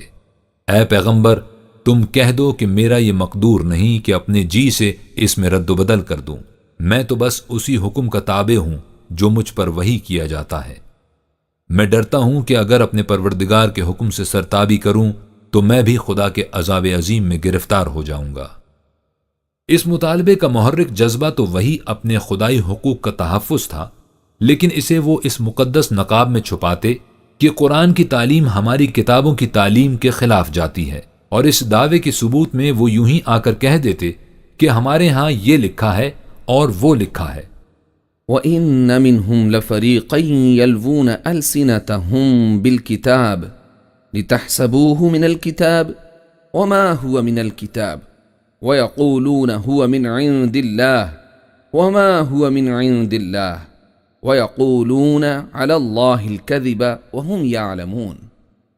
ان اہل کتاب میں ان کے عالموں اور پیشواؤں کا ایک گروہ ہے جو کتاب اللہ پڑھتے ہوئے اس میں الٹ پھیر کرتے ہیں تاکہ تم خیال کرو کہ جو کچھ یہ سنا رہے ہیں کتاب اللہ میں سے ہے، حالانکہ وہ قطعاً کتاب اللہ کے احکام نہیں ہوتے، اور وہ لوگوں سے کہتے کہ جو کچھ وہ ان میں سے کہتے ہیں یہ اللہ کی طرف سے ہے، حالانکہ وہ اللہ کی طرف سے نہیں ہوتا۔ وہ اللہ کے نام سے جھوٹ بولتے ہیں اور دیدہ و دانستہ ایسا کرتے ہیں۔ در حقیقت اس قسم کے مطالبات سے ان کا مقصد یہ تھا کہ ایسے حالات پیدا کر دیں جن میں آپ صلی اللہ علیہ وسلم ان کے ساتھ مفاہمت کر کے ان کے مسلک کے تابع ہو جائیں۔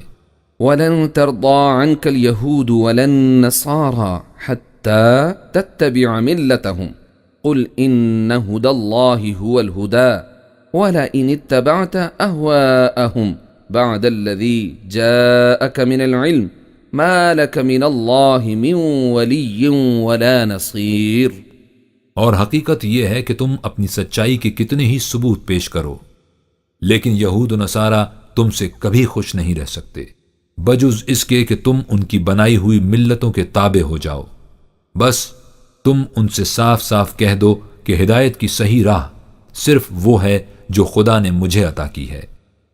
یاد رکھو اگر تم نے ان لوگوں کی خواہشوں کی پیروی کی باوجود یہ کہ تمہارے پاس علم و یقین کی روشنی آ چکی ہے تو یہ ہدایت الہی کی صریح خلاف ورزی ہوگی، اور پھر تم اللہ کی رفاقت اور نصرت سے محروم ہو جاؤ گے۔ وہ باہمی سازشیں کرتے کہ کسی نہ کسی طرح مسلمانوں کی جماعت کے اندر گھس کر ان کے اجتماعی نظم میں انتشار پیدا کر دیں۔ وقالت طائفة من أهل الكتاب آمنوا بالذي أنزل على الذين آمنوا وجه النهار واكفروا آخره لعلهم يرجعون۔ اور دیکھو اہل کتاب میں ایک گروہ ہے جو کہتا ہے کہ مسلمانوں کو گمراہ کرنے کے لیے ایسا کرو کہ صبح ان کی کتاب پر ایمان لے آؤ، شام کو اس سے انکار کر دو، اس طرح عجب نہیں وہ تمہیں اسلام سے پھرتے ہوئے دیکھ کر خود بھی اس سے پھر جائیں۔ ہجوم مخالفت، یہ تھیں مخالفین و معاندین کی سرکشی و طغیان کی وہ آندھیاں جو حق و صداقت کی اس شمع فیروزوں کو بجھانے کے لیے ہجوم کر کے اٹھیں اور اللہ کے اس بندے صلی اللہ علیہ وسلم کو جو دنیا کے عام معیاروں کے مطابق بے یار و مددگار اور بے کس و لاچار تھا، بگولے کے سے افریتی جوش و خروش کے ساتھ چاروں طرف سے گھیر لیا۔ انہوں نے جوش مخالفت میں ایزر آسانی اور تکلیف دہی کے لیے کیا کیا صبر آزما اور ہوش ربا حربے استعمال کیے۔ کتب روایات و سیر نے ان کی تفاصیل کو اپنے دامن میں محفوظ کر رکھا ہے تاکہ وہ ہر اس داعی انقلاب کے لیے جو اس نوع انسان کے مبلغ اعظم صلی اللہ علیہ وسلم کے نقوش قدم کے اتباع میں حق و صداقت کی آواز بلند کرنا چاہے، وجہ تسبیت قلب اور باعث تسکین روح ہوں، اور راستے کی سختیاں اس کے پائے استقلال میں لغزش اور عزم و استقامت میں تزلزل نہ پیدا ہونے دیں، اور یہ سب ہجوم بلا اور انواع تکالیف اس جرم کی پاداش میں کہ وہ اللہ کے بندوں کو اللہ کے نظام حکومت کی طرف کیوں بلاتا ہے۔ قرآن کریم نے ان تفصیلی واقعات کا ذکر کیے بغیر اس حقیقت کو اپنی معجزانہ بلاغت سے ایک آیت میں محصور کر دیا ہے۔ سابقہ عنوان میں ہم دیکھ چکے ہیں کہ آپ صلی اللہ علیہ وسلم کو ارشاد ہوا تھا کہ قم فانذر، اٹھ اور ان لوگوں کو ان کی غلط روش کے تباہ کن نتائج سے آگاہ کر دے۔ سورہ جن میں ہے وَأَنَّهُ لَمَّا قَامَ عَبْدُ اللَّهِ يَدْعُوهُ كَادُوا يَكُونُونَ عَلَيْهِ لِبَدًا، اور جب اللہ کا یہ بندہ اس دعوت خداوندی کو لے کر اٹھا، مخالفین چاروں طرف سے یورش کر کے اسے لپٹ گئے۔ مخالفت و مخاصمت کی تمام جزیات اور عناد و انتقام کی جملہ تفاصیل اس ایک اجمال کے اندر آ گئیں۔ قریش جیسی شعلہ صفت قوم کے لیے یہ مشکل نہ تھا کہ جوش مخالفت میں اٹھتے اور اس داعی انقلاب صلی اللہ علیہ وسلم کو قتل کر دیتے، لیکن انہیں یہ معلوم تھا کہ بنو ہاشم اپنے قبیلے کے خون کا انتقام لینے کے لیے اٹھ کھڑے ہوں گے، اور پھر قریب قریب ہر قبیلے کے 2-1 آدمی اسلام لا چکے تھے، اس لیے اغلب تھا کہ قتل و انتقام قتل کا یہ سلسلہ حدود فراموش ہو جاتا۔ قریش اس عالمگیر خون ریزی کو بھی مول لے لیتے، لیکن وہ مسلسل خانہ جنگیوں سے اس قدر تھک چکے تھے کہ وہ اپنے اندر اس قسم کی عمومی جنگ میں الجھنے کی ہمت نہیں پاتے تھے، اس لیے انہوں نے قتل و خون ریزی کے بجائے ایذا رسانی اور تکلیف دہی کا شیوا اختیار کیا، اور اس درندگی میں بھی پہل ان مسلمانوں سے کی جو غریب و نادار اور بے یار و مددگار تھے یا جن کے قبیلے کمزور سمجھے جاتے تھے۔ ایذا رسانی کے انوکھے انداز۔ ذرا مئی اور جون کے مہینوں میں صحرائے عرب کی چلچلاتی دھوپ اور تپتی ریت کا اندازہ لگائیے، طائر نگاہ تک اس کے تصور سے کاشانہ چشم میں سمٹ جاتا ہے۔ اس عالم سوز و تپش میں وہ ان کمزور مسلمانوں کو پکڑتے، بھٹی کی طرح جلتی ہوئی ریت پر لٹا دیتے اور چھاتی پر بھاری پتھر رکھ دیتے کہ کروٹ نہ بدلنے پائیں، بدن پر گرم گرم بالو بچھاتے، اس سے بھی تسکین نہ ہوتی تو لوہا گرم کر کے اس سے داغتے۔ حضرت خباب رضی اللہ تعالیٰ عنہ قبیلہ تمیم کے ایک فرد تھے اور جاہلیت میں غلام بنا کر فروخت کر دیے گئے تھے۔ وہ آغاز اسلام ہی میں ایمان کی سعادت سے بہرایاب ہو گئے۔ قریش انہیں طرح طرح کی جاں گسل اور روح فرسا تکالیف دیا کرتے تھے۔ ایک دن دہکتے ہوئے انگارے زمین پر بچھائے اور اس پر انہیں چت لٹا دیا، اور ایک شخص چھاتی پر پاؤں رکھے رہا کہ کروٹ نہ بدلنے پائیں۔ مدتوں بعد آپ نے یہ واقعہ حضرت عمر رضی اللہ تعالیٰ عنہ کے سامنے بیان کیا تو پیٹھ کھول کر دکھائی، جو کھال ادھر جانے سے برس کے داغوں کی طرح سفید ہو رہی تھی۔ حضرت بلال رضی اللہ تعالیٰ عنہ، ہاں وہی بلال رضی اللہ تعالیٰ عنہ کہ جس کے نام سے رگ محبت میں تحرک اور نبض عشق میں تموج پیدا ہو جاتا ہے۔ حبشی النسل اور امیہ ابن خلف کے غلام تھے۔ ٹھیک دوپہر کے وقت امیہ انہیں جلتی ریت پر لٹاتا اور پتھر کی چٹان سینے پر رکھ دیتا۔ اس سے بھی جی نہ بھرتا تو گلے میں رسی باندھ کر لڑکوں کے حوالے کر دیتا جو انہیں شہر کے گلی کوچوں میں گھسیٹتے پھرتے۔ حضرت یاسر رضی اللہ تعالیٰ عنہ، یمن کے رہنے والے، مکہ کے غربا سے متعلق، لیکن سارا گھرانہ، خود بیوی حضرت سمیہ رضی اللہ تعالیٰ عنہ اور بیٹا حضرت عمار رضی اللہ تعالیٰ عنہ، دولت اسلام سے مالا مال، خود اذیتیں اٹھاتے اٹھاتے ہلاک ہو گئے۔ بیوی کو ابو جہل کی برچھی نے جنت میں پہنچا دیا، اور حضرت عمار رضی اللہ پہم تکالیف کا نشانہ بنتے رہے۔ انہی بلا کشان محبت میں حضرت صہیب رومی رضی اللہ تعالیٰ عنہ اور ابو فقیہ رضی اللہ تعالیٰ عنہ، قریش کے غلام، اور لبینہ رضی اللہ تعالیٰ عنہ، زنیرہ رضی اللہ تعالیٰ عنہ، ہندیہ رضی اللہ تعالیٰ عنہ اور ام عبیس رضی اللہ تعالیٰ عنہ کی کنیزیں تھیں۔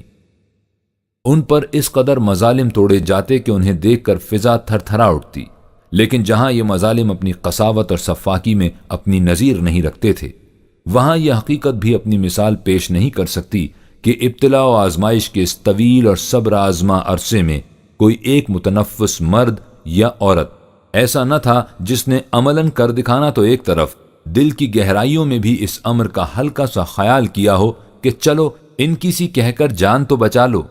ان کی کیفیت یہ تھی کہ ان پر جس قدر سختیاں زیادہ ہوتیں، اسی قدر ان کے ایمان میں پختگی، ہمت میں استواری، حوصلوں میں بلندی، عزم میں ثبات اور ارادوں میں استحکام پیدا ہو جاتا۔ ہر آنے والی مصیبت ان کی نگاہوں میں چمک اور روح میں بالیدگی پیدا کر دیتی۔ وہ ان کی قصابانہ بے رحمیوں اور صفاکانہ سختیوں کا خندہ پیشانی سے مقابلہ کرتے، اور ان کے خون کا ایک ایک قطرہ دربار فرعون کے ساحرین کی ہمنوائی میں پکار پکار کر کہتا کہ فَاقْضِ مَا أَنْتَ قَاضٍ۔ آسمان کے فرشتے اس عبرت انگیز منظر پر محو حیرت تھے اور بارگاہ سمدیت میں سجدہ کنا اعتراف کرتے تھے کہ بار الہا تو نے سچ کہا تھا۔ انی اعلم ما لا تعلمون۔ ہمیں کیا معلوم تھا کہ آب و گل کے اس ہیولا آدم میں اس قسم کے فولادی جوہر بھی مضمر ہیں کہ زمین و آسمان کی گردشیں مل کر بھی انہیں پیس نہ سکیں۔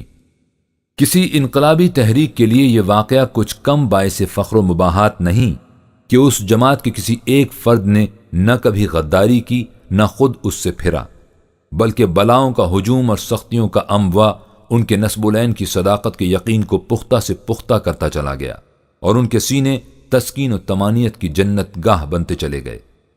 ان الذين قالوا ربنا الله ثم استقاموا تتنزل عليهم الملائكة ألا تخافوا ولا تحزنوا وأبشروا بالجنة التي كنتم توعدون نحن أولياؤكم في الحياة الدنيا وفي الآخرة ولكم فيها ما تشتهي أنفسكم ولكم فيها ما تدعون نزلا من غفور رحيم۔ یہ حقیقت ہے کہ جن لوگوں نے کہا کہ ہمارا نشو نما دینے والا اللہ ہے اور پھر اس پر جم کر کھڑے ہو گئے تو ان پر ملائکہ کا نزول ہوتا ہے جو ان کے پاس یہ بشارات الہی لے کر آتے ہیں کہ نہ تم ڈرو اور نہ غمگین ہو اور اس جنت کی خوشخبری حاصل کرو جس کا تم سے وعدہ کیا جاتا تھا۔ دنیاوی زندگی اور آخرت میں دونوں جگہ ہم تمہارے مددگار ہیں۔ تمہارے لیے وہ تمام چیزیں مہیا ہوں گی جن کی تمہیں خواہش ہوگی اور جن کی تم فرمائش کرو گے۔ تمہاری میزبانی وہ خدا کرے گا جو بڑا ہی حفاظت کرنے والا اور سامان نشوونما پہنچانے والا ہے۔ ایمان کی بے پناہ قوت۔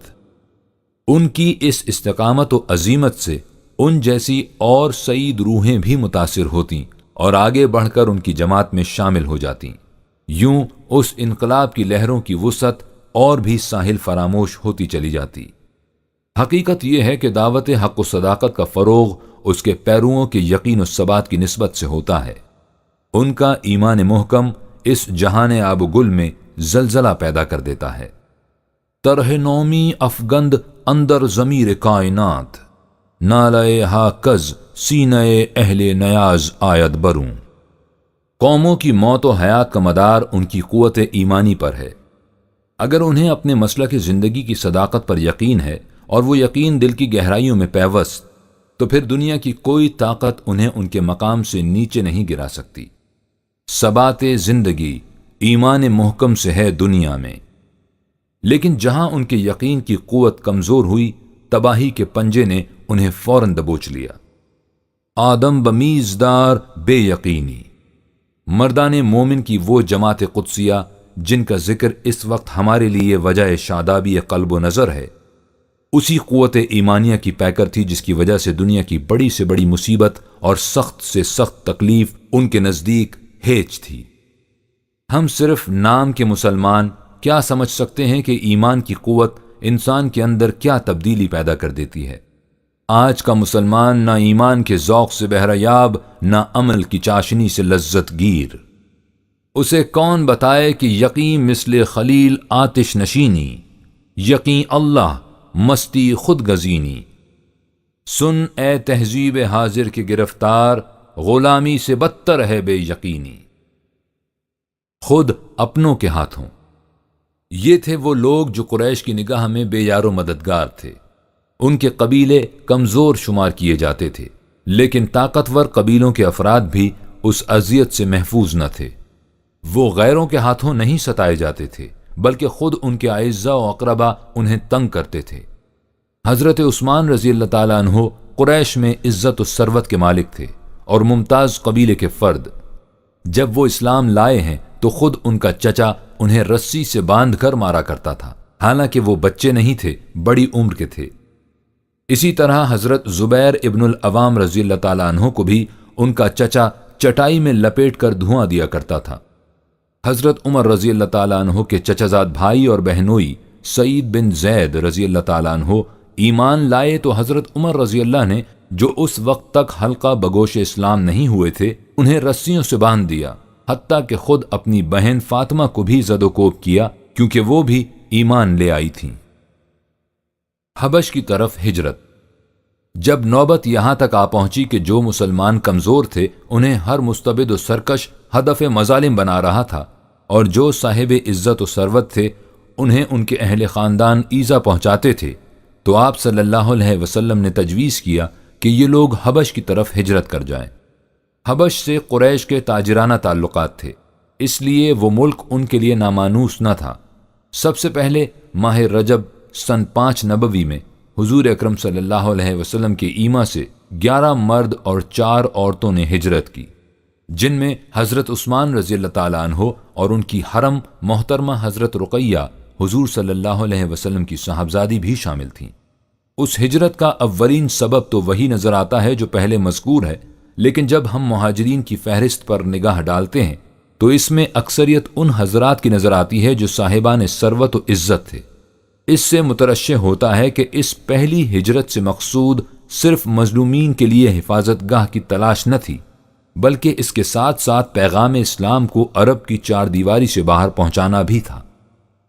حبش کے بادشاہ نجاشی نے ان مہاجرین کو پناہ دی اور یہ وہاں امن و عافیت سے زندگی بسر کرنے لگے، لیکن قریش کا جذبہ انتقام انہیں کب چین سے بیٹھنے دیتا تھا۔ انہوں نے باہمی مشورے کیے اور بالآخر یہ قرار پایا کہ نجاشی کے پاس سفیر بھیجے جائیں۔ اس سفارت کا امیر عمرو بن العاص تھا۔ یہ وہی حضرت عمرو بن العاص رضی اللہ تعالیٰ عنہ ہیں جو لوائے اسلام کے سائے میں فاتح مصر کی حیثیت سے دنیا میں متعارف ہوئے۔ یہ سفارت بڑے تمطراق سے جانب حبش روانہ ہوئی۔ وہاں پہنچ کر یہ پہلے نجاشی کے اہل دربار سے ملے، ان کی خدمت میں نذرانے پیش کیے، پھر انہیں ورغلایا کہ یہ لوگ جو یہاں آ کر آباد ہوئے ہیں انہوں نے ایک نیا فتنہ اٹھایا ہے، ہم ان کی بازیابی کے لیے نجاشی سے درخواست کرنے آئے ہیں، آپ بھی ہماری تائید کیجیے گا۔ دوسرے دن یہ سفارت نجاشی سے ملی اور اپنی درخواست پیش کی۔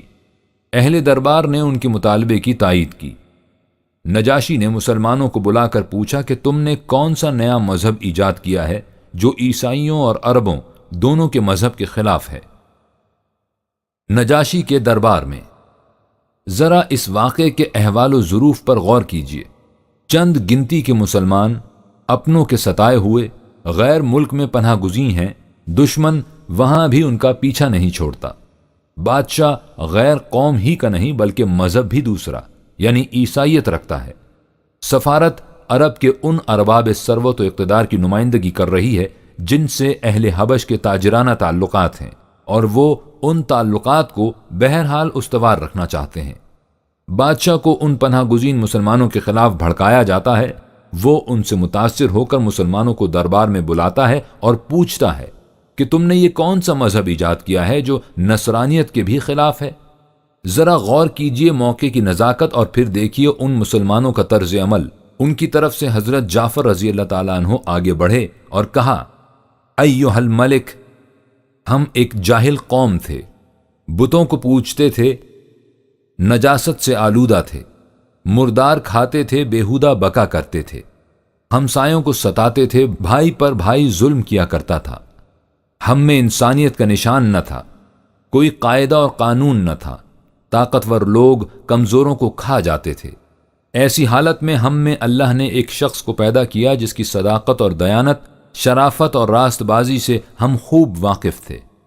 اس نے ہمیں تمام باتوں کو چھوڑ کر ایک خدا کے احکام کے سامنے جھکنے کی دعوت دی اور یہ سکھایا کہ ہم سچ بولا کریں، خون ریزی سے باز آئیں، غریبوں اور یتیموں کا مال نہ کھایا کریں، ہمسایوں کو آرام دیں، کسی کی عفت پر داغ تہمت نہ لگائیں، برائیوں سے بچیں، غریبوں کی امداد میں مال خرچ کریں۔ ہم اس پر ایمان لائے، شرک چھوڑا، تمام اعمال خبیثہ سے باز آئے۔ اس جرم پر ہماری قوم ہماری جان کی دشمن ہو گئی، ہمیں طرح طرح کی تکلیفیں پہنچائیں۔ جب ہم مجبور ہو گئے تو آپ کے ملک میں آ کر پناہ لی۔ اب یہ یہاں بھی ہمارا پیچھا نہیں چھوڑتے اور مجبور کرتے ہیں کہ ہم پھر اسی گمراہی میں واپس چلے جائیں۔ حضرت جعفر رضی اللہ تعالیٰ عنہ یہ تقریر کر رہے تھے اور دربار پر سناٹا چھا رہا تھا۔ نجاشی نے کہا کہ جو کلام تمہارے پیغمبر پر اترا ہے مجھے اس میں سے کچھ سناؤ۔ حضرت جعفر رضی اللہ تعالیٰ عنہ نے سورہ مریم کی تلاوت شروع کی۔ ایک تو قرآن اور پھر پڑھنے والے اس صدق و اخلاق کے پیکر، ذکر اس پری وش کا اور پھر بیاں اپنا، بن گیا رقیب آخر تھا جو رازداں اپنا۔ نجاشی پر ایسا اثر ہوا کہ اس کی آنکھوں میں آنسو آ گئے۔ سر اٹھایا اور کہا کہ خدا کی قسم یہ کلام اور انجیل دونوں ایک ہی شمع کی کرنیں ہیں۔ یہ کہہ کر سفرائے قریش سے کہا کہ جاؤ، میں ان مظلوموں کو واپس نہیں دوں گا۔ سفارت قریش اس جواب سے بہت مایوس ہوئی، لیکن انہوں نے اس پر بھی حوصلہ نہیں ہارا۔ اب انہوں نے نجاشی کی دکھتی ہوئی رگ کو پکڑنا چاہا۔ دوسرے دن عمرو بن العاص نے پھر دربار میں رسائی حاصل کی اور نجاشی سے کہا کہ آپ کو معلوم بھی ہے کہ یہ مسلمان حضرت عیسیٰ علیہ السلام کے متعلق کیا عقیدہ رکھتے ہیں؟ نجاشی نے مسلمانوں کو پھر بلا بھیجا۔ اب ایک مرتبہ پھر اس موقع کی نزاکت کو سامنے لائیے۔ عیسائی حضرت عیسیٰ علیہ السلام کو خدا یا کم از کم خدا کا بیٹا مانتے ہیں، اور اسلام کھلے لفظوں میں الوہیت اور ابنیت کے اس عقیدے کا ابطال کرتا ہے۔ سفرائے قریش اس حقیقت حال سے واقف تھے، اسی لیے انہوں نے یہ چال چلی تھی۔ ان حالات میں دور حاضر کی مصلحت آمیز پالیسی کا جو کچھ تقاضا ہو سکتا تھا اس کی وضاحت کی ضرورت نہیں، لیکن ایمان کا تقاضا کچھ اور تھا۔ حضرت جعفر رضی اللہ تعالیٰ عنہ نے نہایت بے باکانہ کہا کہ ہمارے پیغمبر نے بتایا ہے کہ حضرت عیسیٰ علیہ السلام خدا کا بندہ اور اس کا رسول ہے اور بس۔ یہ سن کر دربار کے اسقف اور بطریق غصے سے لال پیلے ہو گئے۔ سفرائے مکہ جی میں خوش ہوئے کہ تیر نشانے پر لگا، لیکن نجاشی نے زمین سے ایک تنکا اٹھایا اور کہا کہ واللہ جو کچھ تم نے کہا حضرت عیسیٰ اس تنکے کے برابر بھی اس سے زیادہ نہیں۔ اس طرح قریش کی سفارت خاسر و نامراد واپس آ گئی۔ خود حضور صلی اللہ علیہ وسلم کے مخالف۔ یہ تو وہ ہجوم مصائب تھا جن سے جماعت مسلمین کو گھیرا جاتا تھا، لیکن جن تکالیف و آلام کا نشانہ خود حضور اکرم صلی اللہ علیہ وآلہ وسلم کی ذات اقدس کو بنایا جاتا تھا، وہ اپنی شدت اور سختی میں ان سے کچھ کم نہ تھے۔ مخالفین آپ صلی اللہ علیہ وسلم کے قبیلے کی پوزیشن کے پیش نظر آپ صلی اللہ علیہ وسلم پر دست درازی نہیں کر سکتے تھے، اس لیے وہ کمینہ حرکات پر اتر آئے۔ وہ آپ صلی اللہ علیہ وسلم کے راستوں میں کانٹے بچھاتے، نماز پڑھتے وقت ہنسی اڑاتے، حضور صلی اللہ علیہ وسلم سجدے میں جاتے تو نجاست کا ڈھیر اوپر ڈال دیتے، باہر تشریف لے جاتے تو شریر لڑکوں کا غول پیچھے لگا دیتے۔ آپ صلی اللہ علیہ وسلم کسی مجمع میں دعوت اسلام دیتے تو ابو لہب برابر چلاتا جاتا کہ یہ معاذ اللہ جھوٹ کہتا ہے۔ جیسا کہ پہلے بیان کیا جا چکا ہے، یہ لوگ حضور صلی اللہ علیہ وسلم کی جان پر ہاتھ ڈالنے میں بھی کبھی توقف نہ کرتے، لیکن آپ صلی اللہ علیہ وسلم کی قبیلے کی حمایت کا خیال ان کی راہ میں مانع تھا۔ یہ ابو طالب کے پاس پہنچے۔ بنو ہاشم میں اس وقت ابو طالب سب سے بڑے تھے۔ جب رؤسائے قریش نے دیکھا کہ ان کی عام ایذا رسانیوں کا آپ صلی اللہ علیہ وسلم پر کچھ اثر نہیں ہوتا، تو ان کا ایک وفد ابو طالب کے پاس آیا اور اس سے کہا کہ تمہارا بھتیجا ہمارے معبودوں کی توہین کرتا ہے، ہمارے آباء و اجداد کو اتنا سخت سست کہتا ہے کہ ہم میں سننے کی تاب نہیں رہتی۔ ہم اب تنگ آ چکے ہیں، اس لیے یا تو تم اس کی پشت پناہی سے الگ ہو جاؤ یا میدان میں اتر آؤ کہ اس تمام کشمکش و آویزش کا ایک دن میں فیصلہ ہو جائے۔ ابو طالب نے حالات کا جائزہ لیا، معاملے کی نزاکت پر غور کیا اور اس نتیجے پر پہنچے کہ سارے قریش سے عداوت مول لینا کسی صورت میں بھی قرین مصلحت نہیں، وہ اکیلے ان سب کا مقابلہ نہیں کر سکیں گے۔ انہوں نے بھتیجے کی طرف محبت بھری نگاہوں سے دیکھا اور کہا، جانے پدر، میرے اوپر اتنا بوجھ نہ ڈال کہ میں اسے اٹھا نہ سکوں۔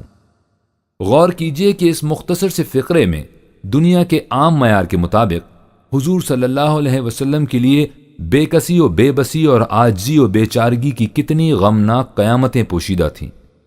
عرب کا سا وحشی ملک، سرداران قریش کا پورا گروہ جن کے دلوں میں آتش انتقام و اناد کے شعلے بھڑک رہے ہیں، مخالفت و نامساعد کے اس تلاطم خیز طوفان میں دنیا کے ہر معیار اور عالم اسباب کے ہر اندازے کے مطابق صرف اپنے خاندان کا آسرا وجہ تقویت ہو سکتا تھا، اور اب وہ آسرا اس طرح ٹوٹ رہا ہے۔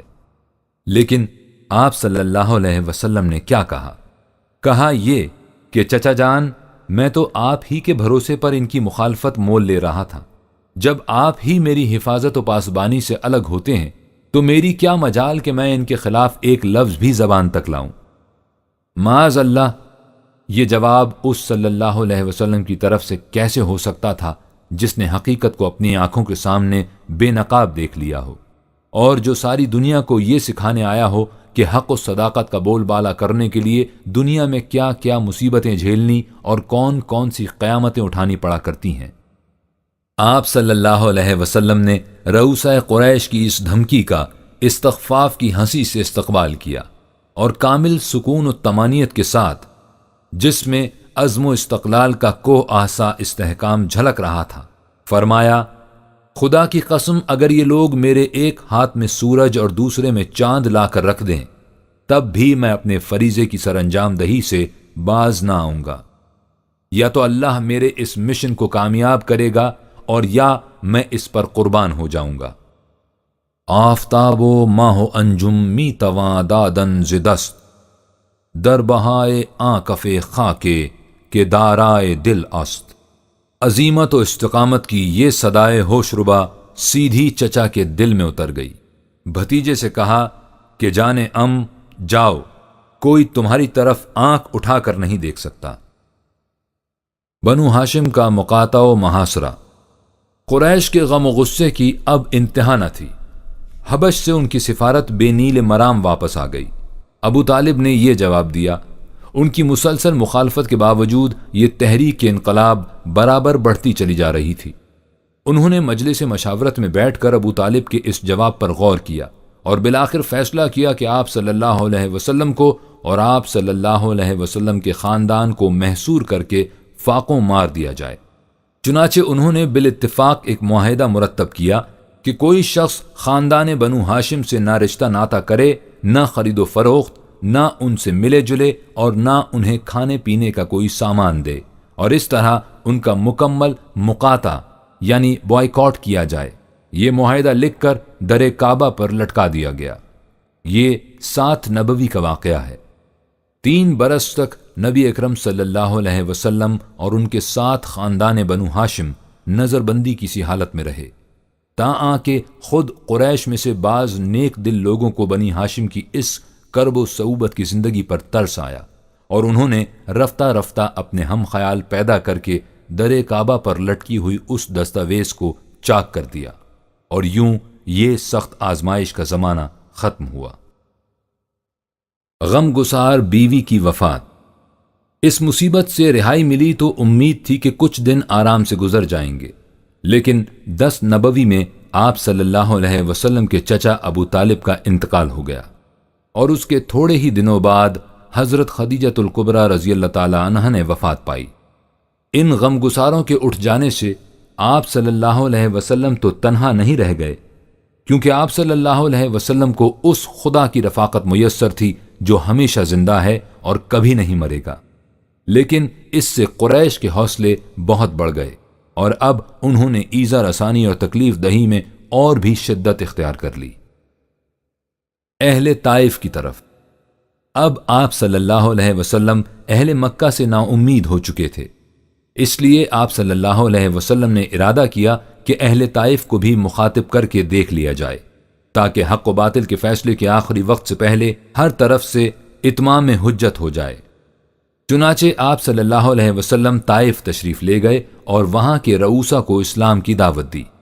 آپ صلی اللہ علیہ وسلم کو معلوم تھا کہ وہ بھی فرعون اور نمرودوں کی بستی ہے، لیکن اس کے باوجود صرف ایک ساتھی زید بن حارث رضی اللہ تعالیٰ عنہ کی معیت میں مخالفین کے اس نرغے میں از خود چلے جانا اعتماد علی النفس کی ایک ایسی مثال ہے جس کا اعتراف غیر مسلموں تک کو کرنا پڑا ہے۔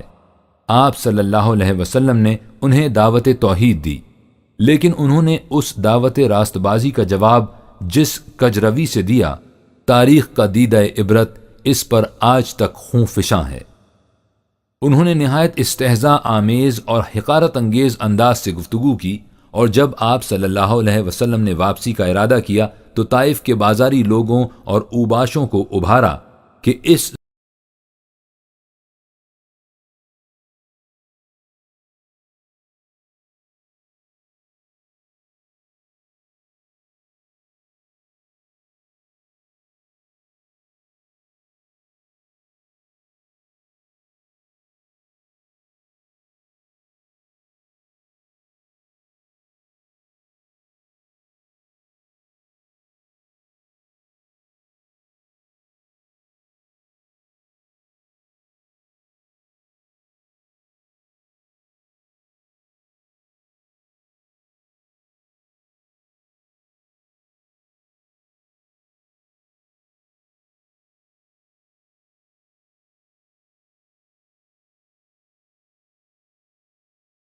بار نکل کر عقبہ بن ربیعہ کے تاکستان میں پناہ لی، جو نسبتاً شریف النفس انسان تھا۔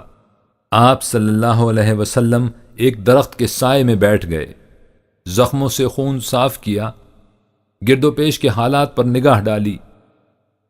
پیچھے طائف تھا جہاں سے اس حالت میں نکالے گئے تھے، سامنے مکہ تھا جہاں دنیاوی اندازوں کے مطابق کوئی پناہ دینے والا نہ تھا، اور راستے کی تنہائیوں میں اللہ کا یہ بندہ زخموں سے چور سستانے کے لیے بیٹھا تھا۔ دنیا بھر سے جنگ اور یہ عالم بے چارگی، جن و انس سے مبارزت اور یہ بے سر و سامانی۔ بے کسی و درماندگی کے اس حزن انگیز عالم میں گوشہ چشم آرزو کسی دنیاوی قوت سے استمداد و اعانت کے لیے نہیں واہ ہوا، بلکہ نگاہ التجا اس باب صمدیت کی طرف اٹھی جس کا قانون ہر بے کس و ناتواں کا سہارا اور ہر عاجز و درماندہ کا تکیہ ہے۔ عرض کیا کہ بار الہا، میں اپنی کمزوری اور بے سر و سامانی اور اس کے خلاف لوگوں کے اس حقارت آمیز سلوک کی تجھ سے فریاد کرتا ہوں کہ تو ارحم الراحمین ہے، تو ہی درماندوں اور عاجزوں کا سہارا ہے، اور تو ہی میرا مالک ہے۔ مجھے کس کے سپرد کیا جا رہا ہے؟ کیا ترش رو بیگانوں اہل طائف کے، یا ان اپنوں اہل مکہ کے جو اپنی اسکیموں کو کامیاب کرنے پر قدرت رکھتے ہیں؟ لیکن جب تو مجھ سے ناراض نہیں تو مجھے اس کی کیا پرواہ ہے، اس لیے کہ تیری حفاظت کا گوشہ میرے لیے بہت وسیع ہے۔ میں تیرے دامن انوار میں پناہ لیتا ہوں جن سے سب تاریکیاں روشن ہو جاتی ہیں اور حال اور مستقبل کے تمام امور مہمہ درست ہو جاتے ہیں۔ مجھے تیری مشیت سے ہم آہنگی درکار ہے کہ تمام قوتوں کا سرچشمہ تیری ہی ذات ہے۔ اس دعا پر غور کیجئے اور پھر سوچئے کہ ایمان کسے کہتے ہیں۔ شاید کہ خود را باز آفرینی۔ یہ مخالفت کیوں تھی؟ یہاں سوال یہ پیدا ہوتا ہے کہ رسول اللہ صلی اللہ علیہ وسلم ان لوگوں سے کیا کہتے تھے جس کی وجہ سے یہ پوری کی پوری قوم نعال بر آتش ہو رہی تھی؟ وہ کیا پیغام تھا جس کی وجہ سے جوش انتقام اور شدت عداوت سے ان پر راتوں کی نیند اور دن کا چین حرام ہو گیا تھا؟ وہ کیا دعوت تھی جس کی مخالفت میں ان کے جنود و عساکر کی تمام قوتیں ایک محاذ پر مجتمع ہو گئی تھیں؟ وہ کیا تحریک تھی جس کو دبانے کے لیے وہ اپنی جان تک دینے کے لیے تیار ہو گئے تھے؟ اس سوال کا تفصیلی جواب تو اس وقت سامنے آئے گا جب ہم یہ بتائیں گے کہ اسلام کیا ہے، اس لیے کہ جب تک یہ نہ معلوم ہو جائے کہ قرآن دنیا کے سامنے کیا پیغام پیش کرتا ہے، وہ عالم انسانیت میں کیا تغیر چاہتا ہے، وہ دنیا کے تمدنی، آئلی، معاشی، معاشرتی، سیاسی، اقتصادی نظام کو کن جدید بنیادوں پر استوار کرنے کی دعوت دیتا ہے، مختصراً یہ کہ وہ انسانی زندگی کا مقصد کیا قرار دیتا ہے، جب تک یہ تفصیل سامنے نہ آ جائے اس وقت تک یہ حقیقت سمجھ میں نہیں آ سکتی کہ دنیا بھر کی قوتیں اس کی مخالفت پر کیوں کمر بستہ ہو جاتی ہیں، انہیں یہ پیغام کیوں خوش نہیں آتا، اس تحریک کی کامیابی میں ان کا نقصان کیا ہوتا ہے، انہیں کیوں اس کی زندگی کے آئینے میں اپنی موت دکھائی دیتی ہے۔ اس وقت صرف اتنا سمجھ لینا کافی ہوگا کہ رسول اللہ صلی اللہ علیہ وسلم نے جو پیغام ان لوگوں تک پہنچایا وہ کوئی نیا پیغام نہیں تھا، بلکہ وہی پیغام تھا جو اس وقت سے دنیا کے سامنے آتا رہا ہے جب سے دنیا فکر و عمل کو رشد و ہدایت کی ضرورت ہوئی، وہی پیغام جو حضرت نوح علیہ السلام سے لے کر حضرت عیسیٰ علیہ السلام تک مختلف زمانوں میں اور مختلف مقامات پر دہرایا جاتا رہا، اور جس کے متعلق فرمایا إنا أوحينا إليك كما أوحينا إلى نوح والنبيين من بعده وأوحينا إلى إبراهيم وإسماعيل وإسحاق ويعقوب والأسباط وعيسى وأيوب ويونس وهارون وسليمان وآتينا داود زبورا ورسلا قد قصصناهم عليك من قبل ورسلا لم نقصصهم عليك وكلم الله موسى تكليما رسلا مبشرين ومنذرين لئلا يكون للناس على الله حجة بعد الرسل وكان الله عزيزا حكيما۔ اے پیغمبر صلی اللہ علیہ وسلم، ہم نے تمہاری طرف اسی طرح وحی بھیجی جس طرح نوح پر اور ان نبیوں پر جو نوح کے بعد ہوئے بھیجی تھی، اور جس طرح ابراہیم، اسماعیل، اسحاق، یعقوب، اولاد یعقوب، عیسیٰ، ایوب، یونس، ہارون اور سلیمان پر بھیجی، اور داؤد کو زبور عطا فرمائی، نیز خدا کے وہ رسول جن کا حال ہم قرآن میں پہلے سنا چکے ہیں اور وہ جن کا حال ہم نے تمہیں نہیں سنایا، اور اسی طرح اللہ نے موسیٰ سے کلام کیا۔ یہ تمام رسول اعمال صالحہ کے نتائج کی خوشخبری دینے والے اور انکار حق کے نتائج سے آگاہ کرنے والے تھے۔ اور اس لیے بھیجے گئے تھے کہ اس طرح لوگوں کو متنبہ کر دینے کے بعد ان کے پاس کوئی حجت باقی نہ رہے جو وہ خدا کے حضور میں پیش کر سکیں، یعنی یہ عذر کر سکیں کہ ہمیں راہ حق کی طرف کسی نے دعوت نہیں دی، اور خدا کا قانون مکافات بڑا ہی صاحب قوت و حکمت ہے۔ قیام دین کا مفہوم، اس وحی کی غائیت کیا تھی؟ قرآن کریم نے اسے 2 لفظوں میں بیان کر دیا ہے، یعنی قیام دین، اس نظام زندگی کا قیام جس میں انسانیت اپنی منزل مقصود تک جا پہنچے۔ شرع لكم من الدين ما وصى به نوحا والذي أوحينا إليك وما وصينا به إبراهيم وموسى وعيسى أن أقيموا الدين ولا تتفرقوا فيه كبر على المشركين ما تدعوهم إليه الله يجتبي إليه من يشاء ويهدي إليه من ينيب۔ اے افراد نسل انسانی، خدا نے تمہارے لیے وہ نظام زندگی تجویز کیا ہے جو کوئی نیا نظام نہیں ہے، بلکہ اب سے بہت پہلے جس کی نوح کو بھی ہدایت کی جا چکی ہے، اور جس کی اے پیغمبر اسلام اب ہم تمہاری طرف وحی کر رہے ہیں، اور تم سے پہلے اسی نظام کو قائم کرنے کی ہم نے ابراہیم، موسیٰ، عیسیٰ کو بھی ہدایت فرمائی تھی۔ اور وہ ہدایت کیا ہے؟ یہی کہ وحی کے متعین فرمودہ نظام زندگی کو قائم کرو اور پھر یکدلی کے ساتھ اس پر جم جاؤ، یعنی اس میں کسی قسم کا اختلاف نہ کرو۔ اے پیغمبر اسلام، مشرکین پر اس نظام زندگی کا قیام جس کی طرف تم انہیں بلا رہے ہو بڑا ہی گراں گزر رہا ہے، مگر تم اس کی فکر نہ کرو، کیونکہ خدا صرف انہی لوگوں کو اس سے نوازا کرتا ہے جو اسے حاصل کرنا چاہتے ہیں، اور انہی لوگوں کو صحیح راستہ دکھاتا ہے جو اپنے ارادے اور عزم سے اس کی طرف رجوع ہوتے ہیں۔ اس آیت کے اس ٹکڑے پر غور کیجئے کہ اس نظام کا قیام مشرکین پر گراں گزرتا ہے، اس لیے کہ وہ خدا کے سوا اوروں کا بھی یہ حق تسلیم کرتے ہیں کہ وہ انسانی زندگی کے لیے نظام وضع کریں۔ ام لهم شركاء شرعوا لهم من الدين ما لم يأذن به الله، کیا ان کے کچھ ایسے ساتھی بھی ہیں جنہوں نے اپنی مرضی سے ان کے لیے کوئی نظام زندگی تجویز کر دیا ہے جس کی خدا نے اجازت نہیں دی؟ یقیناً ایسا ہی ہے۔ اس نظام خداوندی کی تفاصیل طویل ہیں، لیکن اس کا بنیادی نقطہ یہ ہے کہ خدا کے سوا دنیا میں کسی کو اس کا حق حاصل نہیں کہ وہ دوسرے انسانوں سے اپنے حکم منوائے، نہ ہی کسی انسان کے لیے جائز ہے کہ وہ کسی انسان کو اپنا حکمران تسلیم کرے۔ حکومت کا حق صرف خدا کو حاصل ہے، اور محکومیت صرف اس کی اختیار کی جا سکتی ہے۔ لا الہ الا اللہ سے یہی مراد ہے۔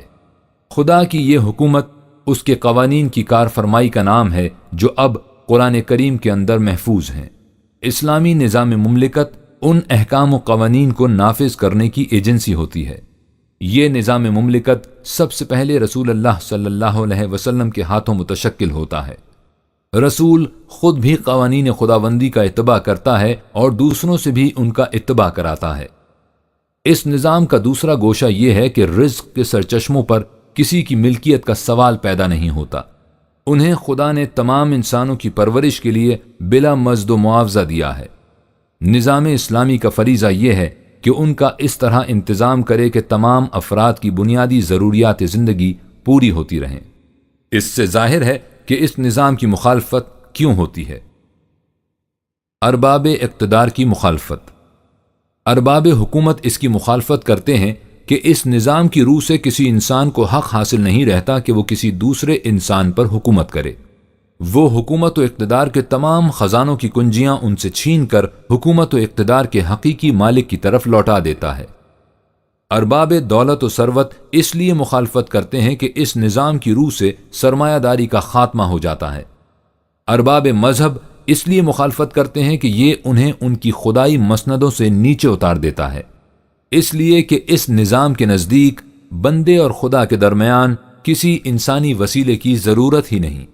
ارباب طریقت مخالفت کرتے ہیں کہ یہ انہیں ان کی خانقاہوں کی خلوتوں سے نکال کر میدان عمل میں لاتا ہے، اس لیے کہ اس نظام کے نزدیک یہ انسان کی سب سے بڑی شکست ہے کہ وہ باطل کی قوتوں کو کھلا چھوڑ کر خود گوشوں اور زاویوں میں جا چھپے۔ ارباب حسب و نسب مخالفت کرتے ہیں کہ وہ پیدائش کی روح سے کسی انسان کو دوسرے انسان پر کوئی فضیلت نہیں دیتا۔ اس نظام کے نزدیک تمام انسانوں کی تخلیق نفس واحدہ سے ہوئی ہے۔ یہی ہیں وہ ارباب جنہیں قرآن اندادم من دون اللہ قرار دیتا ہے۔ وَجَعَلُوا لِلَّهِ أَنْدَادًا لِيُضِلُّوا عَنْ سَبِيلِهِ، اور دیکھو لوگوں نے اللہ کے لیے بہت سے اس کے ہم درجہ گھڑ رکھے ہیں تاکہ وہ لوگوں کو اس کی راہ سے بھٹکائیں۔ ان میں سے ہر ایک کی طرف سے مخالفت ہوتی ہے، اور ان میں کتنے ہی باہمی اختلافات کیوں نہ ہوں، اس مخالفت میں سب ایک مرکز پر جمع ہو جاتے ہیں۔ پیغام توحید۔ رسول اللہ صلی اللہ علیہ وسلم بھی اسی نظام کا قیام چاہتے تھے۔ تمام ارباب من دون اللہ کی طرف سے اس کی مخالفت ضروری تھی۔ آپ صلی اللہ علیہ وسلم کا پیغام یہ تھا کہ لا الہ الا اللہ، قل انما يوحى الي انما الهكم اله واحد فهل انتم مسلمون۔ اے پیغمبر اسلام، تم کہہ دو کہ مجھ پر جو کچھ وحی کیا گیا ہے وہ تو صرف یہ ہے کہ تمہارا حاکم ایک ہی تنہا حاکم ہے، اس کے سوا کوئی نہیں۔ بس بتلاؤ تم اس کے قوانین کے سامنے سر جھکاتے ہو یا نہیں۔ آپ صلی اللہ علیہ وسلم نے صاف صاف کہہ دیا کہ محکومیت خالصتاً اللہ کے قوانین کی ہوگی، اس میں کسی اور کی محکومیت کا شائبہ تک نہیں ہوگا۔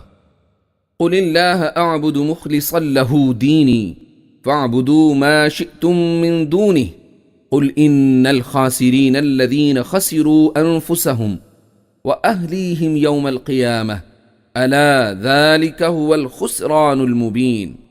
اے پیغمبر اسلام، ان مخاطبین دعوت حق سے کہہ دو کہ میں تو اپنے نظام زندگی کو خالص قانون خداوندی کے تابع کرتے ہوئے اللہ ہی کی اطاعت و محکومیت اختیار کرتا ہوں۔ اگر تم کسی طرح بھی نہیں مانتے تو خدا کے سوا جس کی تمہارا جی چاہے محکومیت یا اطاعت اختیار کر لو اور اس کا خمیازہ بھی بھگتو۔ جنہیں تم نے ارباب قوت و اقتدار سمجھ رکھا ہے، میں ان میں سے کسی کے حق حکومت کو تسلیم نہیں کرتا۔ قل انی نہیت ان اعبد الذین تدعون من دون اللہ لما جاءنی البینات من ربی وامرت ان اسلم لرب العالمین۔ اے پیغمبر اسلام، کہہ دو کہ مجھے میرے خدا کی طرف سے منع کر دیا گیا ہے کہ میں ان کی عبودیت، محکومیت و اطاعت تسلیم کروں جنہیں تم لوگ اللہ کے سوا پکارتے ہو، خصوصاً جب کہ میرے پاس اس باب میں میرے پروردگار کی طرف سے کھلی کھلی دلیلیں بھی آ چکی ہیں، اور مجھے یہ حکم دیا گیا ہے کہ میں اپنی ہر حرکت اور ہر عمل میں تمام جہانوں کے پروردگار کے قوانین کی اطاعت کروں۔ یہ تھی وہ دعوت جو قریش کو دی گئی۔ اب ذرا اس عنوان کو ایک مرتبہ پھر اپنے سامنے لائیے جس میں عربوں کی خصوصیات کا ذکر ہوا ہے۔ آپ دیکھیں گے کہ تکبر و نخوت، خود ستائی و خود پسندی، دعوی افضلیت و فوقیت، جذبہ مسابقت و منافست ان کی رگ رگ میں موجزن تھا۔ ہر عرب اپنے آپ کو اجمی سے فائق سمجھتا تھا۔ پھر عربوں میں سے قریش اپنے آپ کو سب قبائل سے افضل تصور کرتے تھے۔ قریش میں سے بنو ہاشم اور بنو امیہ کسی کو اپنے برابر نہیں سمجھتے تھے۔ دنیاوی وجاہت کے علاوہ کعبے کے کلید بردار اور مجاور ہونے کی حیثیت سے انہیں مذہبی تقدس و عظمت بھی حاصل تھی، جس میں ان کا کوئی شریک و سہیم نہ تھا۔ ان میں بڑے بڑے دولت مند بھی تھے جن کے دروازوں پر انہی جیسے سینکڑوں انسان غلاموں اور کنیزوں کی صورت میں بلا زنجیر بندھے رہتے تھے، اور انہیں ان پر ہر قسم کا تصرف حاصل تھا۔ قریش کے تاجر دور دراز ملکوں سے تجارت کرتے اور کعبے کے متولی ہونے کی وجہ سے ان کی تجارت کے قافلے ہر جگہ محفوظ رہتے تھے۔ یہ تھے عرب۔ اب سوچئے کہ ان عربوں سے یہ کہنا کہ نسلی اور قبائلی غرور و افتخار سب باطل ہیں، کیونکہ پیدائش کے اعتبار سے سب انسان برابر ہیں۔ عرب کو عجم پر اور قریش کو حبشی پر کوئی فضیلت نہیں۔ جاہ و منصب کا تکبر غلط ہے، کیونکہ تمہیں حق حاصل نہیں کہ کسی انسان پر اپنا حکم چلاؤ۔ تولیت کعبہ کی اجارہ داری کا تصور بے بنیاد ہے، کیونکہ خدا اور انسان کے درمیان کسی واسطے کی ضرورت نہیں۔ غلام اور آقا کا امتیاز باعث ننگ انسانیت ہے، کیونکہ کوئی انسان دوسرے انسان کا غلام نہیں ہو سکتا۔ یہ مٹی اور پتھر کی مورتیں جنہیں تم نے اور تمہارے آبا و اجداد نے خدا بنا کر جوار کعبہ میں نصب کر رکھا ہے، تمہاری جہالت کی دلیل اور حماقت کا ثبوت ہیں۔ ان میں تو اتنی بھی قوت نہیں کہ خود اپنی مگس رانی کر سکیں، چہ جائے کہ تمہیں فائدہ یا نقصان پہنچا سکیں۔ نوح ابو جہل، ان لوگوں سے یہ کچھ کہنا ان کے خلاف اعلان جنگ نہیں تھا تو اور کیا تھا؟ وہ اس تعلیم کے فروغ میں اپنی موت مضمر دیکھتے تھے، اس لیے وہ اسے آسانی سے کس طرح قبول کر لیتے؟ اس آنے والے انقلاب کے تصور سے ان کی روح کانپتی تھی۔ اسی لیے ابو جہل غلاف کعبہ کو تھام تھام کر فریاد کرتا تھا، سینہ ما از محمد داغ داغ، از دم او کعبہ را گل شد چراغ، ساحر و اندر کلامش ساحری است، این دو حرف لا الہ خود کافری است، تا بسات دین آبا در نورد، با خدا وندان ما کرد آنچے کرد۔ وہ چلاتا تھا کہ مذہب او قاطع ملک و نسب، از قریش و منکر از فضل عرب، در نگاہ او یک بالا و پست، با غلام خویش بر یک خواں نشست۔ اس کے نزدیک یہ سانحہ قیامت صغرا سے کم نہ تھا۔ قدر احرار عرب نشناختہ، با کلفتان حبش در ساختہ، احمرا با اسوداں آمیختند، آبروئے دود مانے ریختند۔ اس لیے وہ کبھی حجر اسود کو پکار کر کہتا تھا، باز گو اے سنگ اسود باز گوے، آنچ دیدیم از محمد باز گوے۔ اور کبھی کعبے کے سب سے بڑے خدا سے فریاد کرتا تھا کہ اے حبل، اے بندرا پوزش پذیر، خانہ خود راز بے کشاں بگیر، گلہ شاں را بگرگاں کن سبیل، تلخ کن خرمائے شاں را بر نخیل۔ اور اس نالہ و فریاد اور سب و شتم سے اپنے دل کی آگ ٹھنڈی کرتا تھا۔ یہ تھے اس مخالفت و مخاصمت کے وجوہ اور اس تزاحم و تصادم کے اسباب، یعنی وہی وجوہ جو روز ازل سے حق و باطل کی کشمکش کے لیے وجود کوش رہے ہیں، اور وہی اسباب جو قیامت تک ابلیس و آدم کی آویزش کے لیے فتیلہ آتش بنتے رہیں گے۔ نہ ستیزہ گاہے جہاں نئی، نہ حریف پنجہ فگن نئے، وہی فطرت اسد اللہ، وہی مرحبی وہی انتری۔